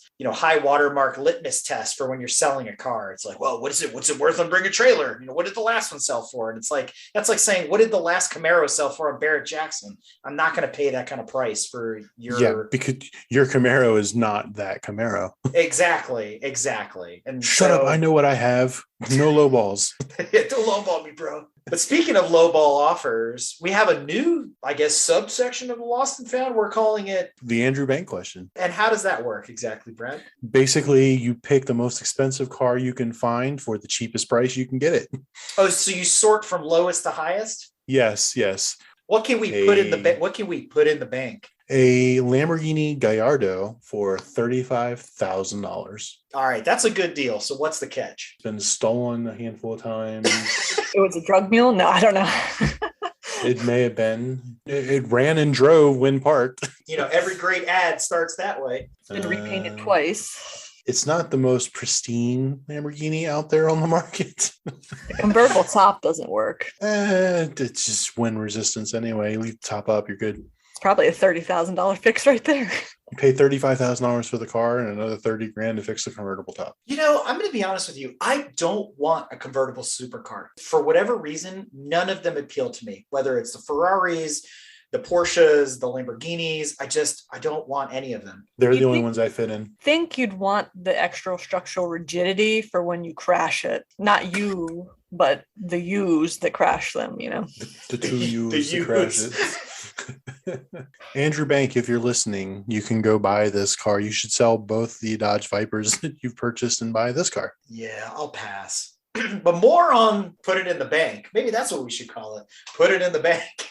Next month, as we look for more of these hot deals. So not just the lost and found, but what's the best, cheapest thing you can find? In some sad news, since I like to cover historical things, and you guys know I've mentioned many times before about Lotus and the Lotus family, the Chapmans and whatnot. Unfortunately, the late Colin Chapman, his wife outlived him by many, many years. Colin Chapman died in 1982. His wife, Hazel Chapman, finally died at the age of 94 here during the winter of 2021, leading into 2022. You say finally like you were hoping or expecting her to die any minute. She finally did it. She finally kicked the bucket, that old bag. She finally died. Probably wrong choice of words, but the sad reality of all that is She is the legacy of Lotus. She inspired Colin. He built the first Lotus race car for her. There's a lot of stuff that goes around her story, their marriage, the company, and the one still secret that has now gone to the grave is, where does the name come from? Nobody knows that. And the family, I guess, is under oath to not disclose it. It was something very personal to Colin. And I was just kind of hoping that maybe we would find out the secret. But, sad day for the automotive world, because she was a huge influencer, both of them. Obviously, big parts of Formula One and things like that. So our hearts go out to the Chapman family. And on that comes news of new Lotus EVs and things like that of the future. So we'll see where the brand goes. I don't think it's going anywhere anytime soon. It really has survived, the trials and tribulations of war and economy and racing and everything. But I guess that's a great segue to talk about the future, since we are kind of dabbling there with the future of Lotus. Let's talk about new random EVs and concepts. The Pininfarina Battista. Okay, so of course I'm going to like it, because Pininfarina, famed for styling numerous Ferraris over the decades. Did you look at those specs? Seems like it's going to be pretty slow. I mean, 1900 brake horsepower, that's it. The new Dodge will have 9,000, so it'll be okay. I think it's cool looking. The price tag is hefty. I mean, $2.5 million for this thing. It's considered. It is what it is. It's considered a hyper EV. It is very Ferrari-esque, because obviously Pininfarina pens so many Ferraris and whatnot over the years. I think it's a good looking car. More than you can afford, pal. Yeah. Pininfarina. I would buy one if I was in that market. And then Nissan revealed an electric pickup truck. What? Yes, they did. And you know what? I will give them props for saying, BMW, let me show you how it's done. You want to make your grills bigger? Well, screw you. We're just going to make the whole front end a grill. That thing is heinous. It's even see-through. I'd love to see the women that drive this wearing a skirt. That would be great. They all wear yoga pants now, Brad. Nobody wears skirts. True. Lululemon buy stock in them. I mean, it's athleisure wear. No, excuse me. I mean, it's ugly from every angle. The color is ugly. The wheels are ugly. This thing is awesome. What are you talking about? Oh my God, it's the definition of fugly. No, you man, can write words awesome. on the back. Put the words in the Microsoft on the Nissan. I want to do that, but we shouldn't be allowed. Oh, the little heart emojis. Oh, I love the cap. Oh, this thing is awesome. The cap looks like a Nissan 200 or 300, 200 SX or whatever, 250, 270 SX, whatever. The one that's a drift car now. Oh, I know what you're talking about. Yeah. Yeah, it's like a 200 SX or something like that. That's terrible. This thing's cool looking, man. I mean, it's a concept car, all right? Like, it looks like what it is, a concept. Okay, the concept is awesome. I get it, but I know that concepts are not supposed to be functional. And I understand that the grille is the entire front end of this thing. Do those headlights actually work the way they're laid out? Probably. I want to see it to believe it. But let's move on. It's horrible. There are no headlights. It's Nissan. That's my point. Like, do they actually work? No. So here's two things that I never thought I would hear in the same sentence. And I got to get your take on this, Brad, because I know you live in the Toyota Lexus camp. Hydrogen off-roader. Let me say that again. Hydrogen off-roader. Why not? I mean, you can do an electric off-roader, apparently. They're proving all of that. The thing I find more interesting is it's a Lexus side-by-side. I was wondering if we were going to get to that. It looks like a rebadged Can-Am or any of those. I mean, we have a couple side-by-side enthusiasts in the club here, and I'd be really curious to find out what they think about the Lexus hydrogen off-roader. This is another vehicle that begs the question, why? The answer is probably why not? No, thank you. I'll pass. I mean, it's Toyota doing Toyota things. This is very true. I will give What do you do when you're the number one manufacturer? Whatever the hell you want. You throw hydrogen bombs into side-by-sides. I mean, they're the only ones really trying to develop hydrogen technology in cars. So for them to just extend that to this isn't really shocking. All right. I would want to keep this away from Daniel's square body, though. 1,000%. But let me put it to you this way: in light of Betty White and everything that's happened in the last couple of weeks. So picture it, Florida, 2022, the Lexus hydrogen golf cart. That would have made more sense to me than whatever this is. Right? But then they wouldn't even have bothered with the hydrogen. It would have just been electric. Oh, bing, bing, bing. When I looked at it, it kind of looks like a funky golf cart anyway, because it's, it's more upright side by side than like the sportier ones that are out there now, these UTVs and stuff that exist. I kind of made me wonder why the big brands haven't gotten into luxury golf carts for some of these retirement communities. I think people would buy a Lexus electric or hydrogen golf cart, wouldn't you? I think their customers all die before they take delivery. Because chips. Moving on, Tanya mentioned earlier she wanted to talk about Mercedes. They had unveiled that, I don't even remember what it was, but it was heinous looking. The EQS. It looks like a suppository, as Mark Shank said. Yeah, unfortunately. But now, in their whole EQ line, because that's going to be their electric line vehicle, they've unveiled a new concept. I don't know how I feel about the way it looks. It doesn't scream Mercedes, but it screams vintage Aston or something. Yeah, I agree. The interesting thing about this, which is going to be the EQXX or something like that, the Vision EQXX is, I guess, its concept name. It's claiming on simulation to get 620 miles on a single range. So that would outpace everything available right now if they could actually do this in production versus simulated on a computer. So the question is, what has Mercedes unlocked or not unlocked? And who are they getting their batteries from, right? Because I'm hearing a lot lately about, Tesla and Panasonic partnering up, things like that. They say the drag coefficient on this thing is super low. It's like 0.17 to 0.2, depending on where you read. The more I look at this thing from the different angles, to your point, reminiscent of an Aston, it actually reminds me even more so of the new McLaren Longtail. It just has that look to it, especially from the rear. The front, from certain angles, I love it. And other angles, I sort of hate it. It's got a weird, like, Sauber C9 thing going on for me for the front. It looks kind of like a race car, but it's not. It's big. I think that's the issue I take with it. It's like, it's like those Mercedes from like 10 years ago where it was like, we're going to do the low roof line on a four-door to try to make it look small. But in reality, it's like a limousine, a Maybach or something. I'm like, I don't know. The wheels take away from it. Give me those manhole covers from like the late 90s and stuff like that. Like even something retro would look better than what's on here. I don't know. I'm not sold yet. I'm intrigued, not just from the technology standpoint, but even this design. There's so much room for improvement. And who knows what this would actually turn into, given it's still in a concept form. And we already know how concepts never end up looking like the real thing. But Mercedes is, in fact, doing things. And you know who else is still doing things? Sony. And I hear it's not the PlayStation 5. Well, you can't find one of those, but you can find a Sony electric car. Oh, what? Well, not yet. Those are still concepts too. However, we talked about the PS5. We talked about a while ago, which I think it was 2 years ago at CES. Sony unveiled the Vision S, their possible entry into electric cars. And this past year at the Consumer Electronics Show, they unveiled the Vision S02, which is their SUV entry if they actually ever do this, right? First things first, they put the Vision S1 in a trash compactor, right? I mean, that's what this thing looks like. It looks like they squashed it. Yes. Okay. Cool. Unfortunately for me, they look better, sort of, but they look too much like Teslas.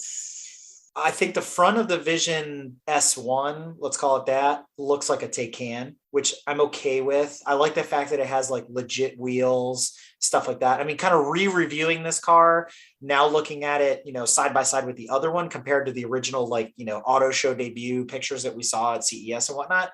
Here's the biggest problem I have with these EVs. They have so much power, and we talk about it, many times, who needs a grocery getter that goes 0 to 60 in 2 seconds and all this kind of stuff.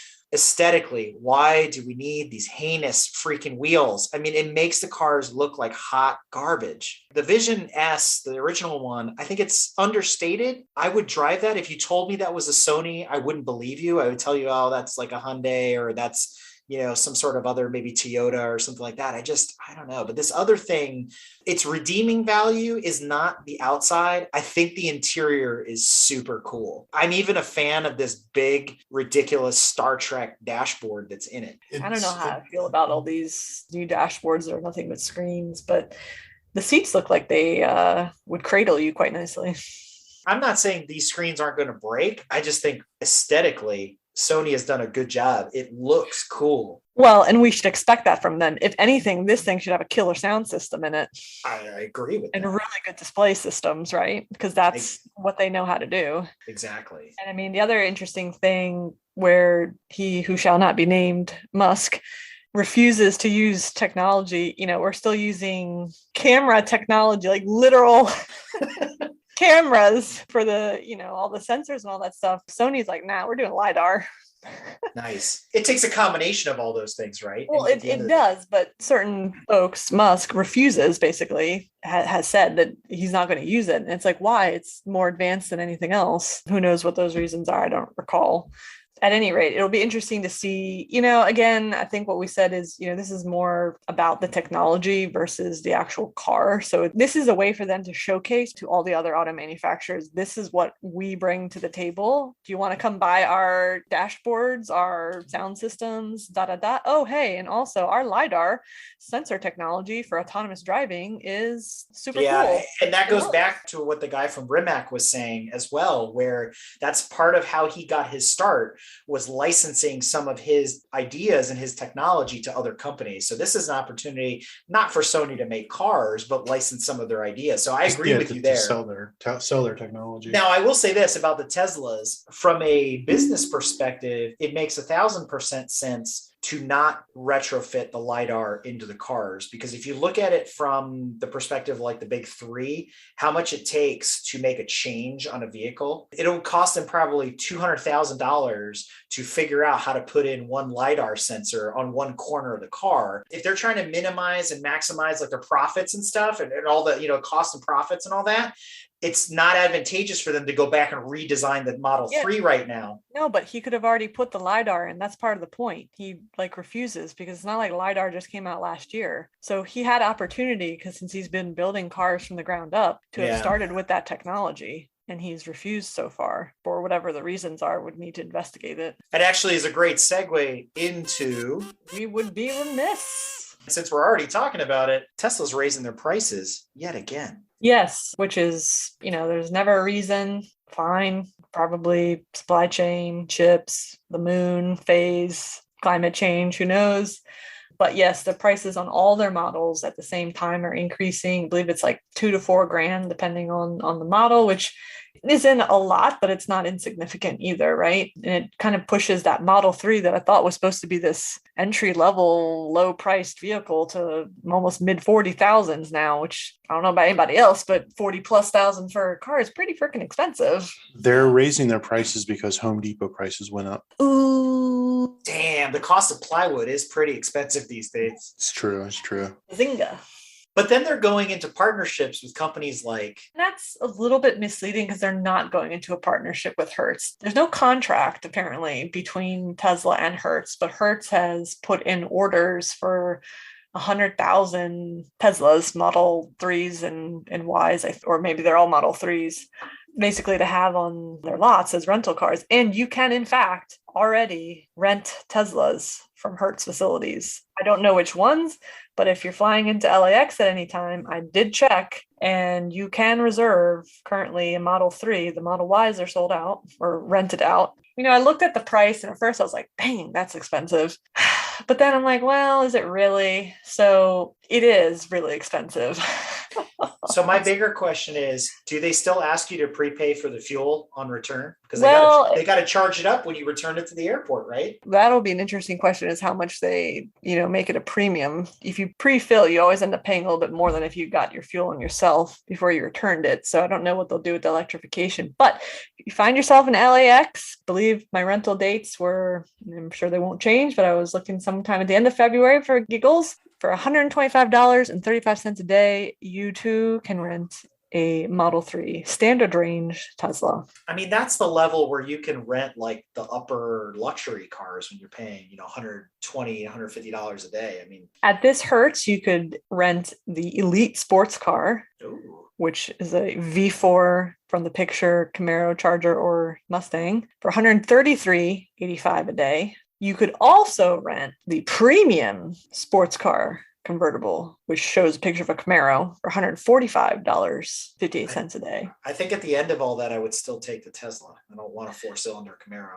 And I still get a Chevy Impala for $15 a day. I hear the Hertz bought 750 of them recently. Yes. No, that was budget. $125 a day is pretty expensive. If you're on a budget, you're not going to spring for that. I mean, granted, the cheapest vehicle that you could rent right now on the days I chose at LAX is an economy 2 or 4-door, and they show a Chevy Aveo 2-door in the picture. No, sorry, a Chevy Spark in the picture. $81.27 a day. I mean, that's LA prices. I mean, if you were in the middle of Omaha, it's like $12 a day, like Brad was saying, but you can buy a lot of gas at $125 a day, so in the rental car world, and you got to look at how renters use rental cars. I mean, unlike my trip from the Mint to Phoenix, where I was putting on hundreds and hundreds and hundreds of miles, for the person that's, flying into town, buzzing around, doing some meetings and whatever, is it really worth renting a Tesla? I don't know. I mean, it obviously would depend on what city you're flying into, because if they don't have a good charging network, you don't want to have to be dealing with that hassle of you're in a new city that you don't know and you're got to run to meetings or do this, that, and the other. And oh, crap. The dude before me left it empty.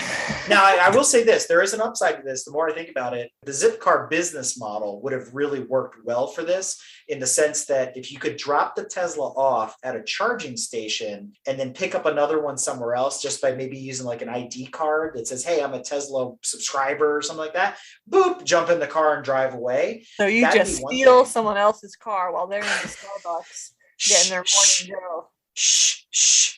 Okay, this is gonna work good. But at any rate, depending on the city, if you wanted to see what the fuss is about a Tesla but aren't ready to commit to one, you could go rent one for a couple days. That's a solid plan. Still cheaper than committing. So moving on, the Cybertruck, which was, coming soon to garages nowhere because it can't fit, apparently on their website earlier this month or in the last couple of weeks has removed everything saying production 2022.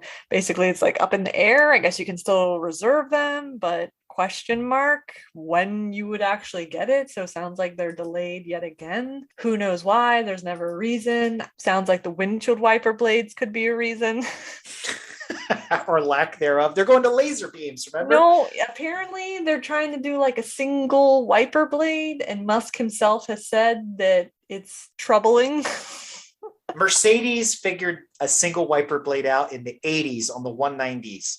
I mean, come on. Everyone figured wiper blades out how many decades ago? Like, seriously, just put freaking wiper blades on this thing. I don't know. He can do all these things, but can't put wiper blades on. Well, the problem is this, right? If you do the basic math, I mean, we all took like some form of trigonometry or I don't know what in school. If you look at the width of the vehicle to use 2 blades, they would never reach the top of the windshield, and they would probably come below your nose. So they would be totally ineffective. So I get why he's got to use one wiper blade, but the problem is the wiper blade is 6 feet long. So where do you mount it? It doesn't make any sense. Like, the whole design is terrible. It is on the list of cars yet to be released that we should all be looking out for on that article we talked about at the beginning of the show. It's still listed there. Hot Wheels has gone as far as to release Cybertrucks. It's the only place you can buy a Cybertruck right now at every Walmart and Target. I've seen them. I had them in my hands. But if you're dying to get one in your garage, even though it won't fit, you're going to have to wait. So you can buy my reserve spot. Double down on that. $200. I feel like they are missing an opportunity here. They just need to go to Home Depot and buy a 6-foot-long squeegee like the window washers use, and just put a little arm from the center of it straight up, and it pulls it down and pushes it straight up, and it pulls it down, straight up, pulls it down. But they have these at gas stations. Why can't Tesla get one? If this thing wasn't shaped like N64 Star Fox, and it was more like that Mercedes EQXX we were just talking about, maybe if it had a low coefficient of drag, because you can't tell me that angular design is streamlined in any way, you probably wouldn't even need a wiper blade. Like, think about some of those IMSA cars where, the prototypes where it's like they're going so fast, they're so slippery, the rain just flies off the windshield. It could be the same thing, but when you're trying to drive a brick through the air, it's not going to happen.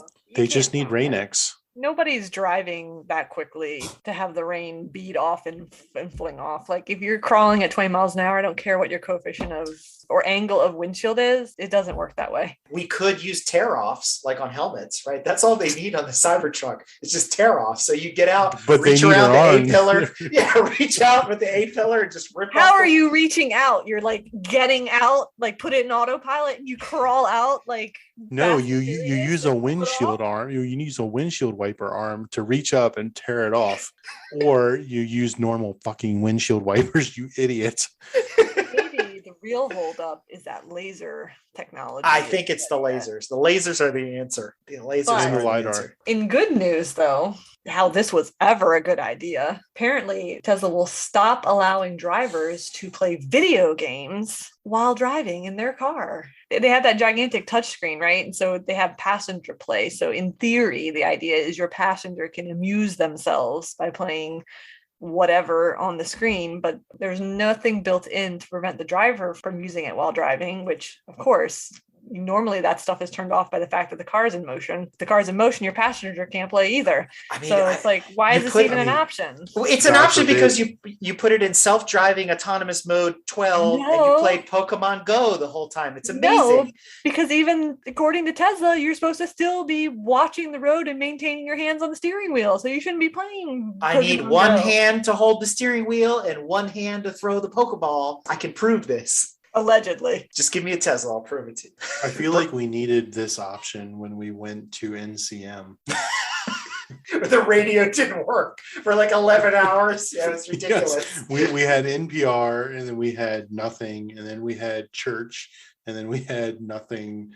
And it was just 12 hours of awkward best friendness. But that was an epic trip, and we have a story to tell about it. So that's true. But it lowered our expectations, didn't it? Lowered expectations.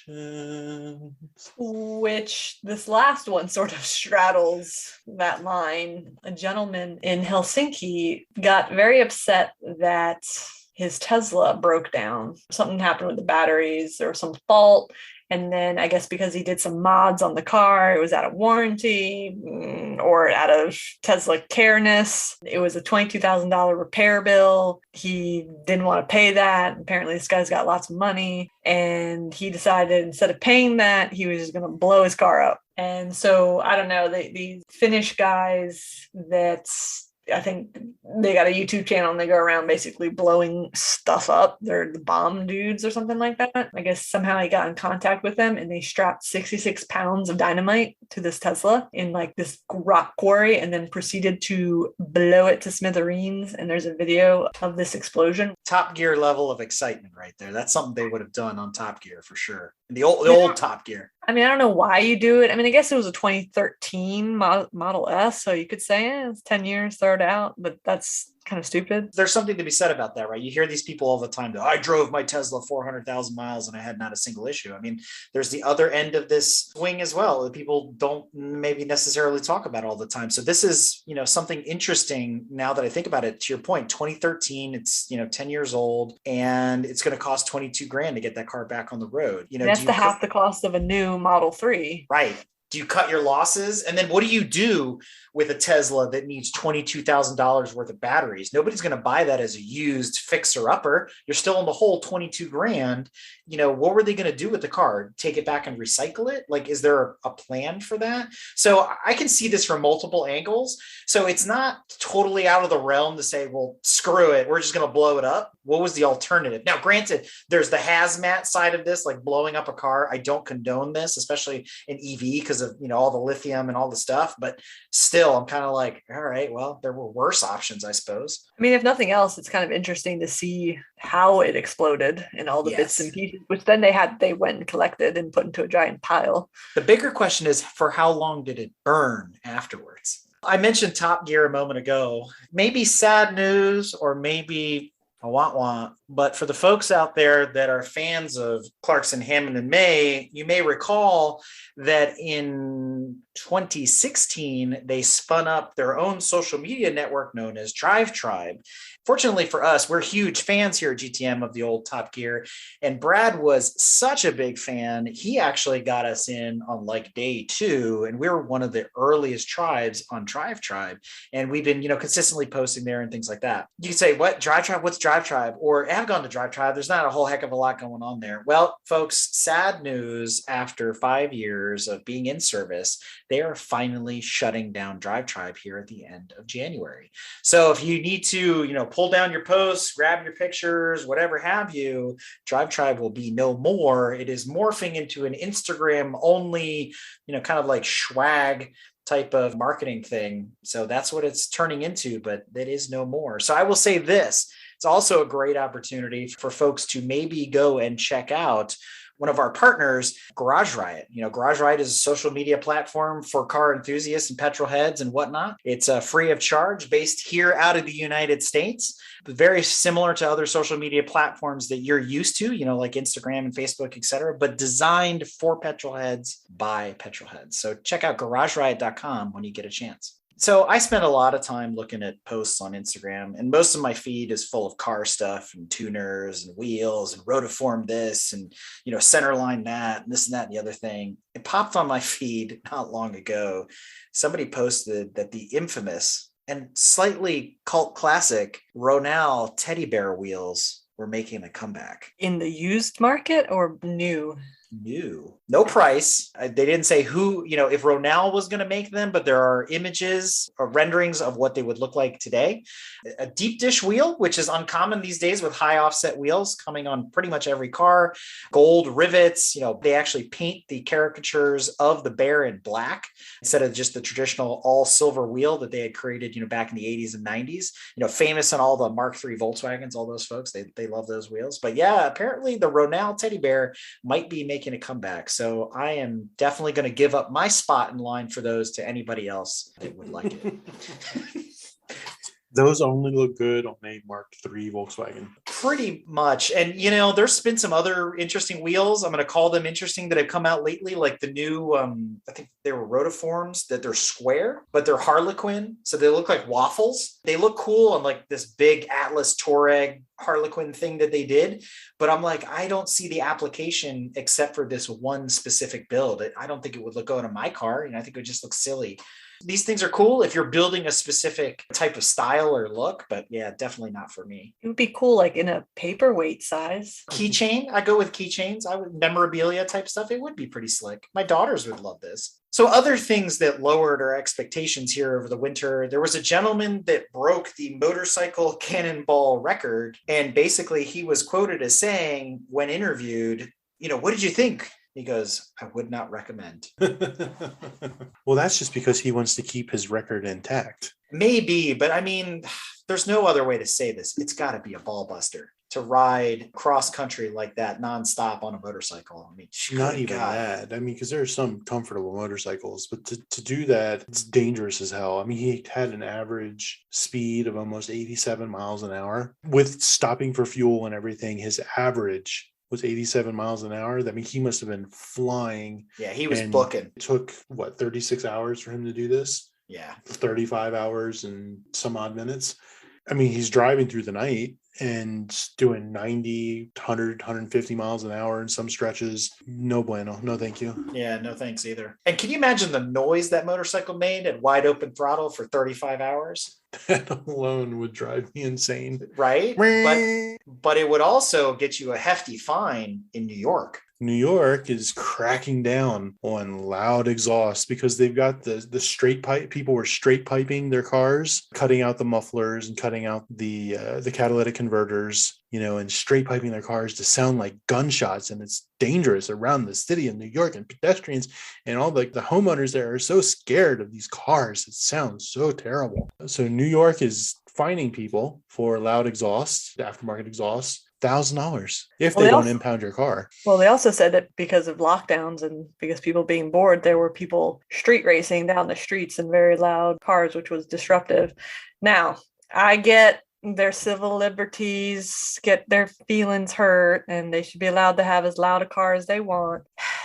But sometimes when you go home and you're done dealing with the BS and stupidity of people, you want to retire to your home in silence and peace and not have morons doing burnouts at 2 a.m. waking you up in the middle of the night. All right. But if there are morons street racing and doing burnouts at 2 a.m., their exhaust is not the problem. The problem is that they're doing burnouts and street racing at 2 in the morning. We're avoiding the fact that this is all, I'm not going to say all, it's probably 90% Mark 7 and Mark 8 GTI owners, right? That all sound like gunshots. Because do you know any other car that has that stupid feature that you can do it from idle and everything? It's like every third freaking video on TikTok is some GTI making that sound all the time. It drives me nuts. We don't need that. Feels like it's all VAG products to me, but you know what? I'm hating on my own kind, but I think they sound like shit. I'm just going to be totally upfront about it. Speaking of stupidity on the roads, if they're not making noise, what's happening on 395 lately? They're driving backwards. Wait, what? You heard that right. To avoid traffic jams, people are driving backwards. So they're reversing on 395 in DC and Northern Virginia. To go where? Because they missed their exit? Into another traffic jam. To go back to the previous exit that they passed. So you're driving through a traffic jam. So that would imply cars in front of you, cars beside you, cars behind you. No, they see the traffic jam ahead, so they put it in reverse, then go the wrong way. At speed, yeah, which your automatic won't let you do. Okay, so they slam on their brakes, come to a stop, quickly throw it in reverse. They get the arm over the seat rest. Backup camera. Nobody does that anymore, Boomer. Backup camera. Okay, so 2 hands on the wheel, backup camera, steering left and right because they don't know which way the car turns when it's in reverse, which way the steering wheel goes. So they're confused. They're slaloming to get to the exit ramp. So that they can back down the wrong way on an exit ramp. So the public service announcement here is they may have changed the laws about driving on the shoulder, but it is still illegal to back up on the highway and then take an exit ramp. Oh, they're on the shoulder doing this. I thought they were in the lanes of traffic. Oh, they're in the lanes. Oh, they're in the lanes? I understood it as backing up the shoulder, which is technically illegal, but whatever. Backing up anywhere is illegal. Unless it's into a space or your driveway. It's illegal to do on a public road. You know what could be causing these traffic jams? Forcing people to back up on 395 and take an exit ramp? What? Florida man. A Florida man tractor trailer driver not adhering to the clearance restrictions for the bridge he's about to drive under? That never happens. That didn't happen and a bridge didn't shift. In Georgia. Well, in this particular case, it happened to be an Amazon semi-truck and now explains why my package has been marked lost. So he was just trying to pull back the top of the truck so he could access the packages quicker. And, like Santa Claus, throw them out there. Woo! He's just opening the can. Which is literally what it looks like. Now, this next one made me smile, and it's just so Italian. Why not? A car that has not moved in 47 years. It has earned its right to become a monument. Just like all the other piles of rock that are left randomly in places. I love the fact that this gentleman, Angelo, who is now 94 years old, parked his car in front of his house in 1974 and has never driven it since. Damn. That's awesome. You know why he's never driven it? Because it's a Lancia. It is a 62 Fulvia. It is a car that is slightly sought after, even though it is kind of boxy and utilitarian. But I just think it's hilarious. And you know what? The next time over in Italy, I'm going to go get my picture taken with this new monument. And this is a monument to petrol heads. This is awesome. So Italian. What does this monument say about petrol heads, though? The fact that it hasn't moved in 47 years. Hey, it ran and drove when it was parked. I know what I have, no low balls. So there was some rumors that Brad Pitt was going to be making some sort of Formula One movie and that, maybe Lewis Hamilton was going to be in it or somehow consult on it or something like that. It was all very fresh at the time, but as the weeks go by, we're getting a little bit more information. And now we're learning that Apple So I guess this will end up on Apple TV. Apple and Brad Pitt are working together on this Formula One kind of inspired drama. When this was first announced, I actually made the comment, what is this, just going to be driven with Formula One cars, which was that Sylvester Stallone hot trash movie where they were driving Indy cars around whatever the hell city it was, which allegedly I think that movie was originally supposed to be Formula One cars. So we're finally making the movie we intended to make back then, but with Brad Pitt starring in it. So we know it's just going to be better, right? No. I'm always down for a car movie, good, bad, or whatever. I mean, we've started an entire sub show of Break Fix where we review bad car movies. So I'm going to add this to our list when it comes out. It'll be interesting to see as this progresses and we learn more what exactly it's going to develop into. It's not looking I feel like it should be good. Tom Cruise. Wait, we already did that movie too. I feel like this is going to be Troy with helmets. That's what this is going to be. Can Eric Bana play the bad guy? At least he's a car guy. So this last one is pretty interesting. I think speaks very badly for humans. Because when your goldfish can successfully drive its fishbowl tank and you can't even navigate to the grocery store without hitting something, I think we need to reassess ourselves. I am so confused by all of this. Scientists trained a goldfish to drive a fish-operated vehicle, which was their little fishbowl on like wheels, essentially. This is Life Aquatic. When does Bill Murray pop out? But they tested this in different ways to see if it was like the fish just picked up the routine, because I don't know, it, like where the fish looked is where it went. Its fishbowl drove apparently. And so I think they did something with like colored lights on the ground. And so they were trying to get the fish to go somewhere and the fish followed the route. And if they changed the route, it followed the route. It understood the directions and could do it. It wasn't just like, oh, it did it once and just kept doing the same thing over again. So I can destroy this whole grossly overpaid government grant in one move. All I need to do is put a plastic castle in the middle of wherever this thing is, and suddenly you will see that goldfish just doing donuts. No, but what's interesting though and fascinating to learn more about, I didn't know that a goldfish's vision was that great. And now consider the fact that it's seeing everything so bizarrely twisted through the water and then the glass bowl and the surface reflections and the curvature, but it could drive its fish bowl successfully to its destination. I mean, do you remember Drew Carey's glasses from the Drew Carey show back in the day? I mean, that's probably the equivalent, right? He's allowed to drive a car. In his defense, he has gotten laser. But oh, wow. Yeah. Anyway, these are what some scientists are doing lately, getting fish to drive their fish bowls. Oh, your tax dollars at work. And that is why COVID is still a thing. Speaking of both of those things, because we're teaching fish to drive. I mean, speaking of both of those things, Jesus your tax Christ. dollars at work and COVID being a thing, why don't we talk about Florida man stories while we're at it? Florida man. We don't have any rich people doing rich people things this time? Not this time. Because Oh, that yeah. Razor scooter hasn't gone into production yet. So Actually, I would say the Dmitry Mazepin buys son new F1 chassis kind of qualifies for rich people doing rich people things.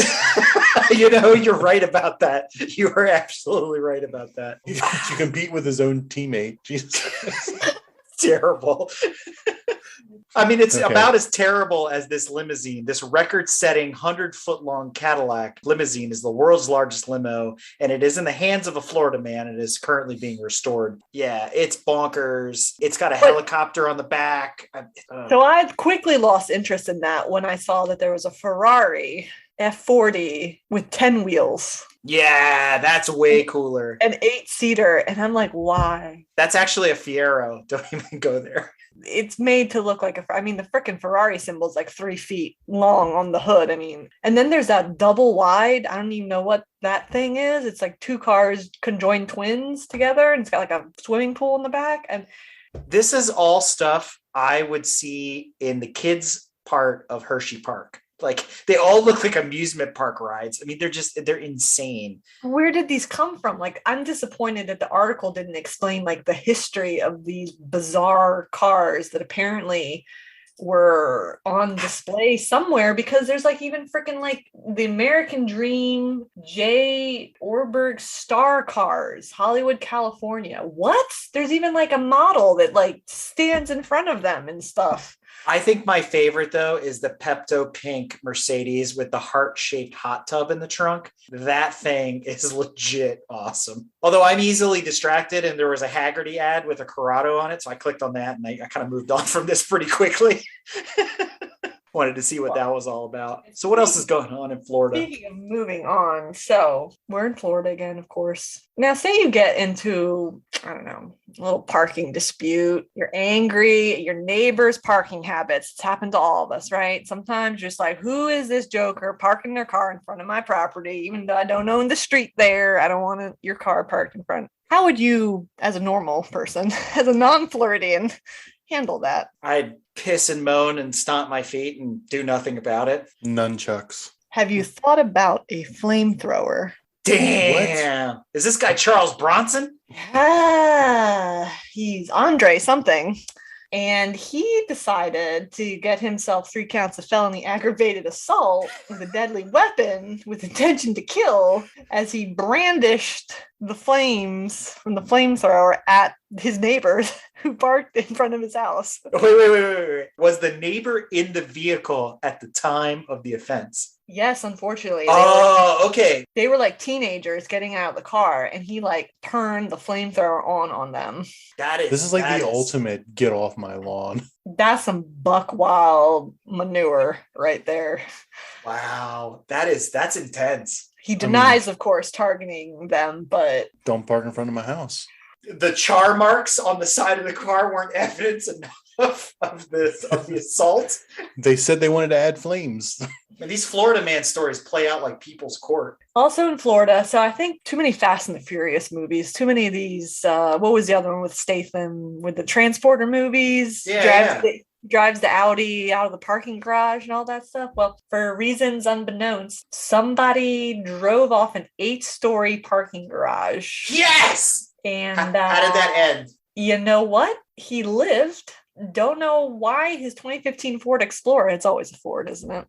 Yeah, right. Mustang. Apparently it was like in the middle of the afternoon, and it happened to like, I don't know, it landed upside down, was caught in like a cable, was also like hanging off. Maybe that helped smooth the impact. Yeah, no real explanation, I don't think. Drugs is the explanation. Probably because flew off a building, landed upside down. He got out of the car and ran away 2 blocks. Is this the automotive equivalent of when people throw shoes on the power lines? Like you just throw your car on the power lines? Looking at this car, how the hell did he get out of it? I don't know how he survived.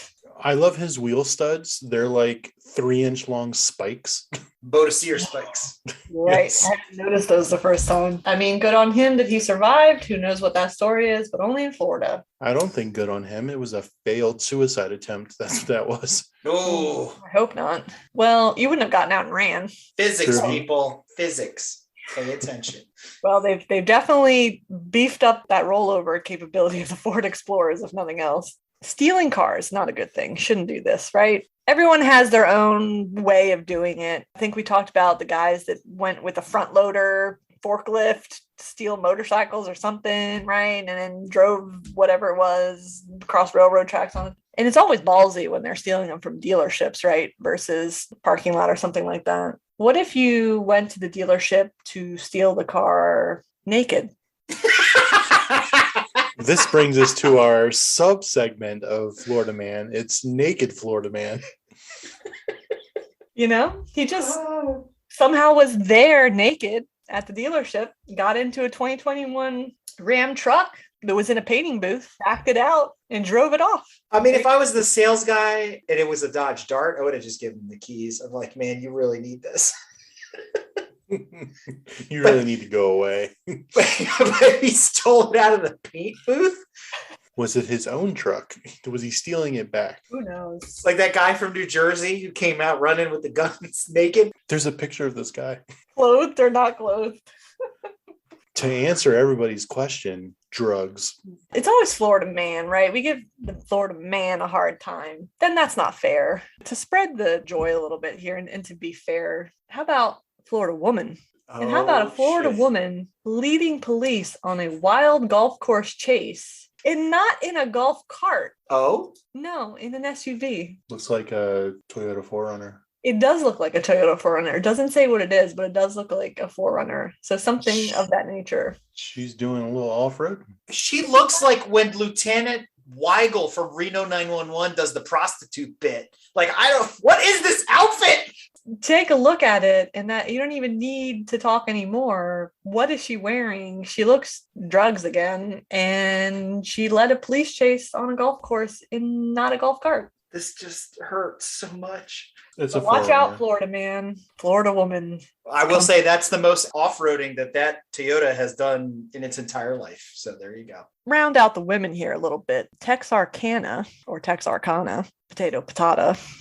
This woman in her Camaro, it's orange Camaro with black stripes, please. These are important details, was stopped for, I think, something minor, so to speak, felony forgery charge, not minor, but minor compared to how this turned out, one could argue, relatively speaking. So she's pulled over, resisting arrest. She doesn't turn her car off, which you're supposed to do when you're pulled over. She locked herself in her car, et cetera, et cetera. Cops come up, get out of the car. No. The police officer, being savvy as he was, pulled out some spike strip, put it down, presumably in, I don't know where, in front of his cruiser as he's going back to his car to do whatever. And then she decides she's going to make her break, reverses the Camaro into his cruiser enough, or at least wherever he put the spikes directly behind her car. She blows out 3 of the 4 tires on the Camaro, but this does not stop the Camaro. This does not stop whatever tires were put on this car from the factories. So props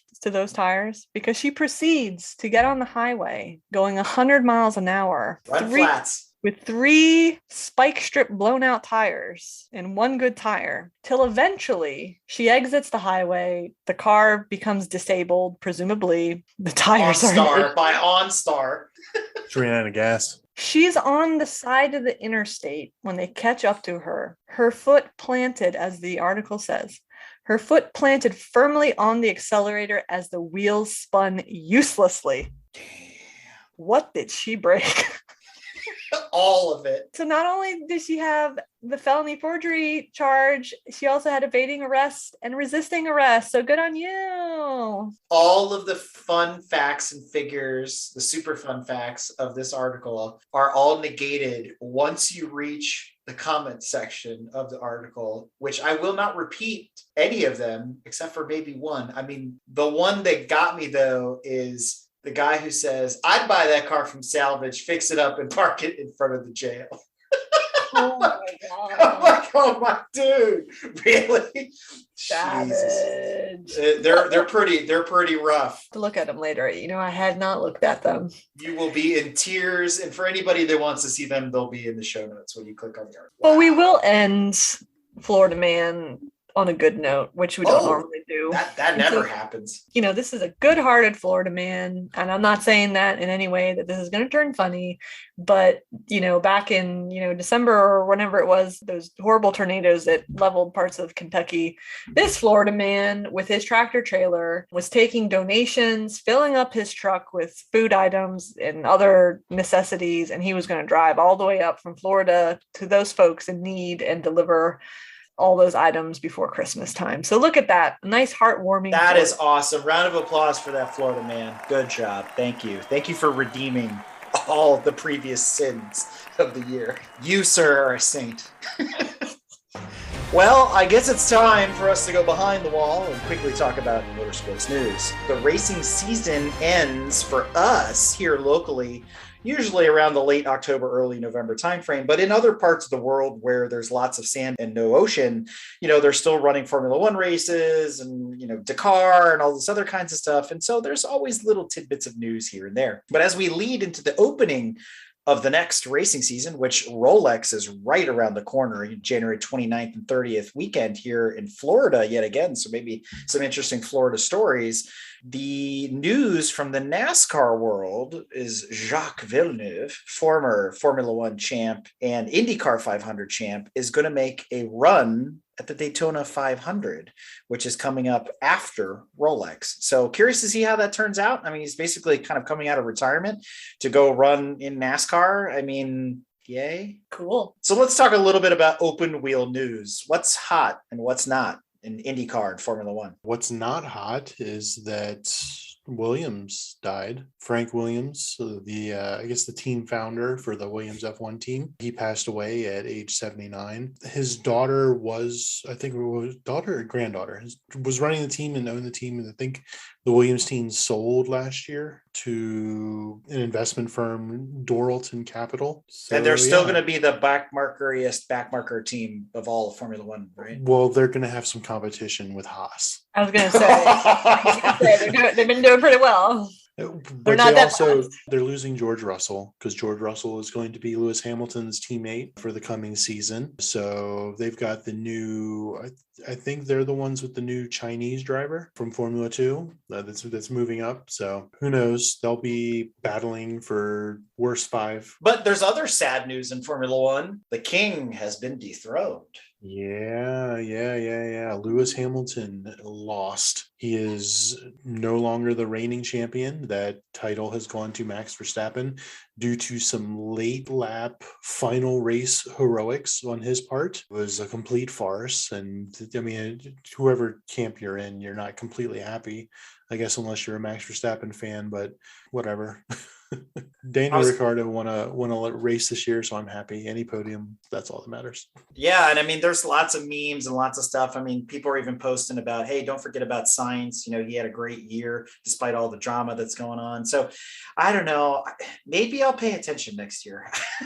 You'll have to convince me. If you're looking to pay attention this year coming up, you would like to know that come February, the teams start unveiling their new cars for the 2022 season. So the schedule goes Aston Martin's first on February 10th, then McLaren on February 11th, Ferrari is the 17th, and then Alfa Romeo is to be announced along with everybody else, AlphaTauri, Alpine, Haas, Mercedes, Red Bull. They're all, after those dates. So once I see the first one, I'm good, right? Basically, yeah, all the cars are, because of the new regulations and everything, all the cars should be very close to each other. Yeah. And I'm sure there's silliness and chicanery about all of them, that, ridiculous wings and all that kind of stuff. If you watch the Aston Martin, then it's going to be the exact same car as the Mercedes, because that's what they got in trouble for. Yeah, right. I just wish Formula One would go back to the old days where they could build their own chassis and their own bodies and do their own engines and be all over the map. I mean, I just feel like, it's like IROC. They're all in little go-karts and they're all the same. And, change the paint color from red to Pepto to green and you call them a different team. I don't know. It's basically the NASCAR of the open wheel world. That's IndyCar. Oh, wait. Yeah, never mind. Because some people were saying for a while there, IndyCar was the hottest thing on TV. It was the racing to watch, and still have a hard time believing that. I still think IMSA is the way to go. It's some of the best racing. I mean, outside of a race like the Mint 400, and some of those big off-road races where you can get really close to the trucks and the drivers, IMSA is the same way. There's just this 10-foot pole between us, the fans, and the racing itself. And it feels too marketing heavy and just, it's too much of a circus. And I don't know, it's kind of turned me off. I mean, granted, in the WRC world, you can't get close anymore, because of the deaths and the safety and all that. And it's still, they're just bonkers. WRC is absolutely nuts. I got to tune in because Finland and on all those big races in Sweden and whatnot are happening now here in the middle of winter. So I'm looking forward to the WRC season kicking off, tuning into Red Bull's coverage. They do an excellent job. For those that are probably going to work and I watch a rally race, I've said it time and time again, Red Bull TV for free in 4K. Check it out. There is some exciting news coming for IMSA, and that would be that the Pony Wars kick off again in 2024. So Team Corvette versus Ford. I mean, they've had it rumored for a while that with these reclassings, they're going to be able to merge GT4 cars and et cetera into the IMSA series. So it'd be cool to see Corvettes go against Mustangs, although that's kind of like apples and chainsaws, in my opinion. It should be Camaros. Yeah, for Mustangs and Camaros for sure. I would love to see the return of the Ford GT, but that's not on the horizon anytime soon, at least not from the news that we're seeing. So curious to see where that goes, but I feel like it's a day late and a dollar short. Like all the big names are showing up for the 100th. They're all showing up for 23. Ford, what are you waiting for? Put a car in GT3 or GTLM or whatever it is now and go for it. I mean, what are they waiting for? I don't I'm holding out hope, like much like the reveal of the most recent Ford GT. It was a complete surprise. Nobody knew it was coming. I wouldn't be surprised if they do something like that for Le Mans in 2023. Yeah, but this is saying 2024. That's too late. Nobody cares, right? I mean, the 101st is just as important as the 100th, but whatever. Well, let's talk about other firsts, as in the 61st running of Rolex. They say it's going to be the biggest field in years. There's currently 60 cars on the roster. I mean, it's a good round number. It's better than previous years. It's been kind of want. I mean, I watch Rolex religiously along with Le Mans and the Petite and things like that. It's been a bit of a bummer when, you do look at the GTLM field, especially, and Porsche's pulled out and so on and so forth, and it's just Corvette running around. So to see more cars in there is great. When I looked at the field and I'm like, LMP3, and I'm like, yeah, just what we need, more cookie cutter LMP cars. But, I'm still going to watch it. It's still going to be entertaining. And we have some really cool things planned for that weekend. So stay tuned for more news on that. And in the virtual world, there's been some big news, a bit of a shakeup there. iRacing has always been kind of off on its own, doing its own thing, keeping up those Xbox 360 graphics that it's known for. And they made an announcement recently that they bought Monster Games, teasing that they're going to make things that are more appealing to a broader market, like consoles. So you might see things like iRacing come to your PS5 or your Xbox Series X that you can't buy in stores. I'm actually really happy about this because I do think that as good as iRacing is, it needs influence from some other parties that can bring higher quality graphics and things like that to the platform, better UI. I mean, everything feels, I hate to say, kind of kludgy and really dated. When you look at it, it doesn't have that fresh look that like a Codemasters platform has, or Forza or something like that. So they definitely need a facelift. The physics engine is good, but they could do with a little bit of help. So switching gears really quick to local news. As I mentioned, Rolex is coming up here the weekend of January 29th and 30th. It's the 61st running. And because of everything that's going on in the world these days, it still seems like we're a little bit hot and cold on COVID. We've decided that instead of holding our traditional Rolex viewing party, which is usually hosted by Brad and his lovely wife, we're going to go back to virtual this year, and we're going to make it an action-packed weekend. So if you go to our website and you look at club events and click on the Rolex 24 hours weekend, you'll see that we've packed in there several virtual races. We're doing awards nights, some happy hours, viewing parties. We're even getting together with the folks from Garage Riot for a soft relaunch of their new platform. Let's talk about that. You get to meet Donovan, things like that. So it's a lot of fun. We have a lot of things planned for that 24-hour race. And obviously it's going to be centered around the Rolex. And so that's a lot of fun. So look for more details on that. We're still planning out the rest of the year. So look forward to events like Summer Bash and Animal House and the Cannonball Run and all these kinds of things as we look at the bigger schedule. And we get our information from our friends over at hpdjunkie.com. So a quick HPD Junkie trackside report. What's coming in February, March? Well, I caught up with Dave Peters recently. I spoke to him and he said right now they have over 1,000 events loaded into their system, and they're looking at nearly doubling that number by the end of January. So right around Rolex weekend, the database should be fully loaded, and they're capturing events from all across North America. So that's the US and Canada combined.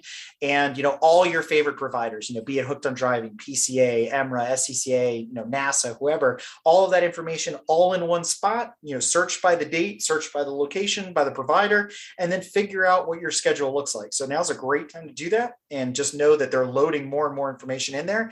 And if you're a track event provider and your schedule isn't on hpdjunkie.com, reach out to Dave Peters and get get your information out there, because there are so many eyes looking at that site every day, every week, every month to try to plan out what our calendars look like. So always a great resource. We love working with Dave, and we look forward to seeing him again this year at one of the events. We got together with him at Carolina Motorsports Park. So we're hoping to do that again this year. And in case you missed out, check out the other podcast episodes that aired earlier this winter. We talked all things BMW with Donovan from Garage Ride and James Clay from Vimmer World. David L. Middleton from MIE Racing returned to the show and introduced us to BTCC pro racer Rob Holland. We learned about the oldest off-road race in America, known as the Mint 400, and our guest, Matt Martelli, also gave us the inside scoop on Gymkhana and growing up with Ken Block on our bonus Patreon Minnesota. We went shopping with Heel Tread and Petrolbox and learned about fire safety with up-and-coming brand PMX. You would be remiss if you missed out on our all Tesla retrospective from last month. We talked collector cars with Chris Bright of Collector Part Exchange, CPX, and not so collector cars with our B-Sides Ugly Cars Patreon re-release and stories about the compound with Nate and Emily. And finally, we learned about the history and evolution of our home away from home. Where else? Summit Point Motorsports Park. Thank you to everyone that came on the show this month, and please look forward to more great episodes this spring. Big shout outs to our new Patreon supporters. Who do we have? This winter, we've added Emily Fox, Romano Conti, Brett Sonnerby, Sam Harrington, and Andrew Maureen.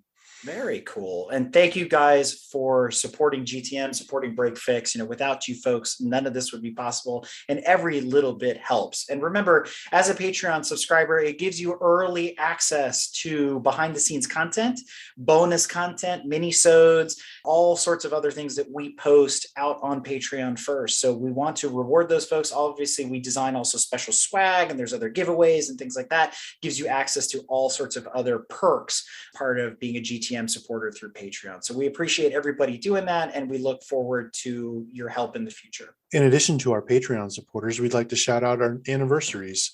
We've got Marissa Cannon, Mike Pepitone, Chris Schaub, and Sean Roberts. That's right. And a special thanks to our guest host, me, for coming back. Yay, Brad.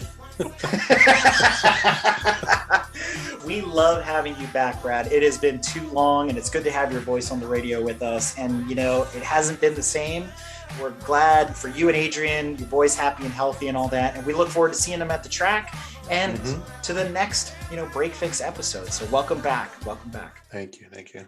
And thank you, Tanya, for putting this all together for us. Our executive co-producer. Sorry we ran out of time for Matt Damon. You'll have to catch him next week. And until next month. Bye. Well, here we are in the drive-through line. Me and her, cars in front of us, cars in back of us, all just waiting to order. There's some idiot in a Volvo with his bright sun behind me. I lean out the window and scream, hey, what you trying to do, blind me? My wife says maybe we should park. If you like what you've heard and want to learn more about GTM, be sure to check us out on www.gtmotorsports.org. You can also find us on Instagram at Grand Touring Motorsports. Also, if you want to get involved or have suggestions for future shows, you can call or text us at 202-630-1770 or send us an email at crewchief@gtmotorsports.org. We'd love to hear from you. Hey everybody, Crew Chief Eric here. We really hope you enjoyed this episode of Break Fix, and we wanted to remind you that GTM remains a no annual fees organization, and our goal is to continue to bring you quality episodes like this one at no charge. As a loyal listener, please consider subscribing to our Patreon for bonus and behind-the-scenes content, extra goodies, and GTM swag. For as little as $2.50 a month, you can keep our developers, writers, editors, casters, and other volunteers fed on their strict diet of Fig Newtons, gummy bears, and Monster. Consider signing up for Patreon today at www.patreon.com/GT Motorsports. And remember, without fans, supporters, and members like you, none of this would be possible.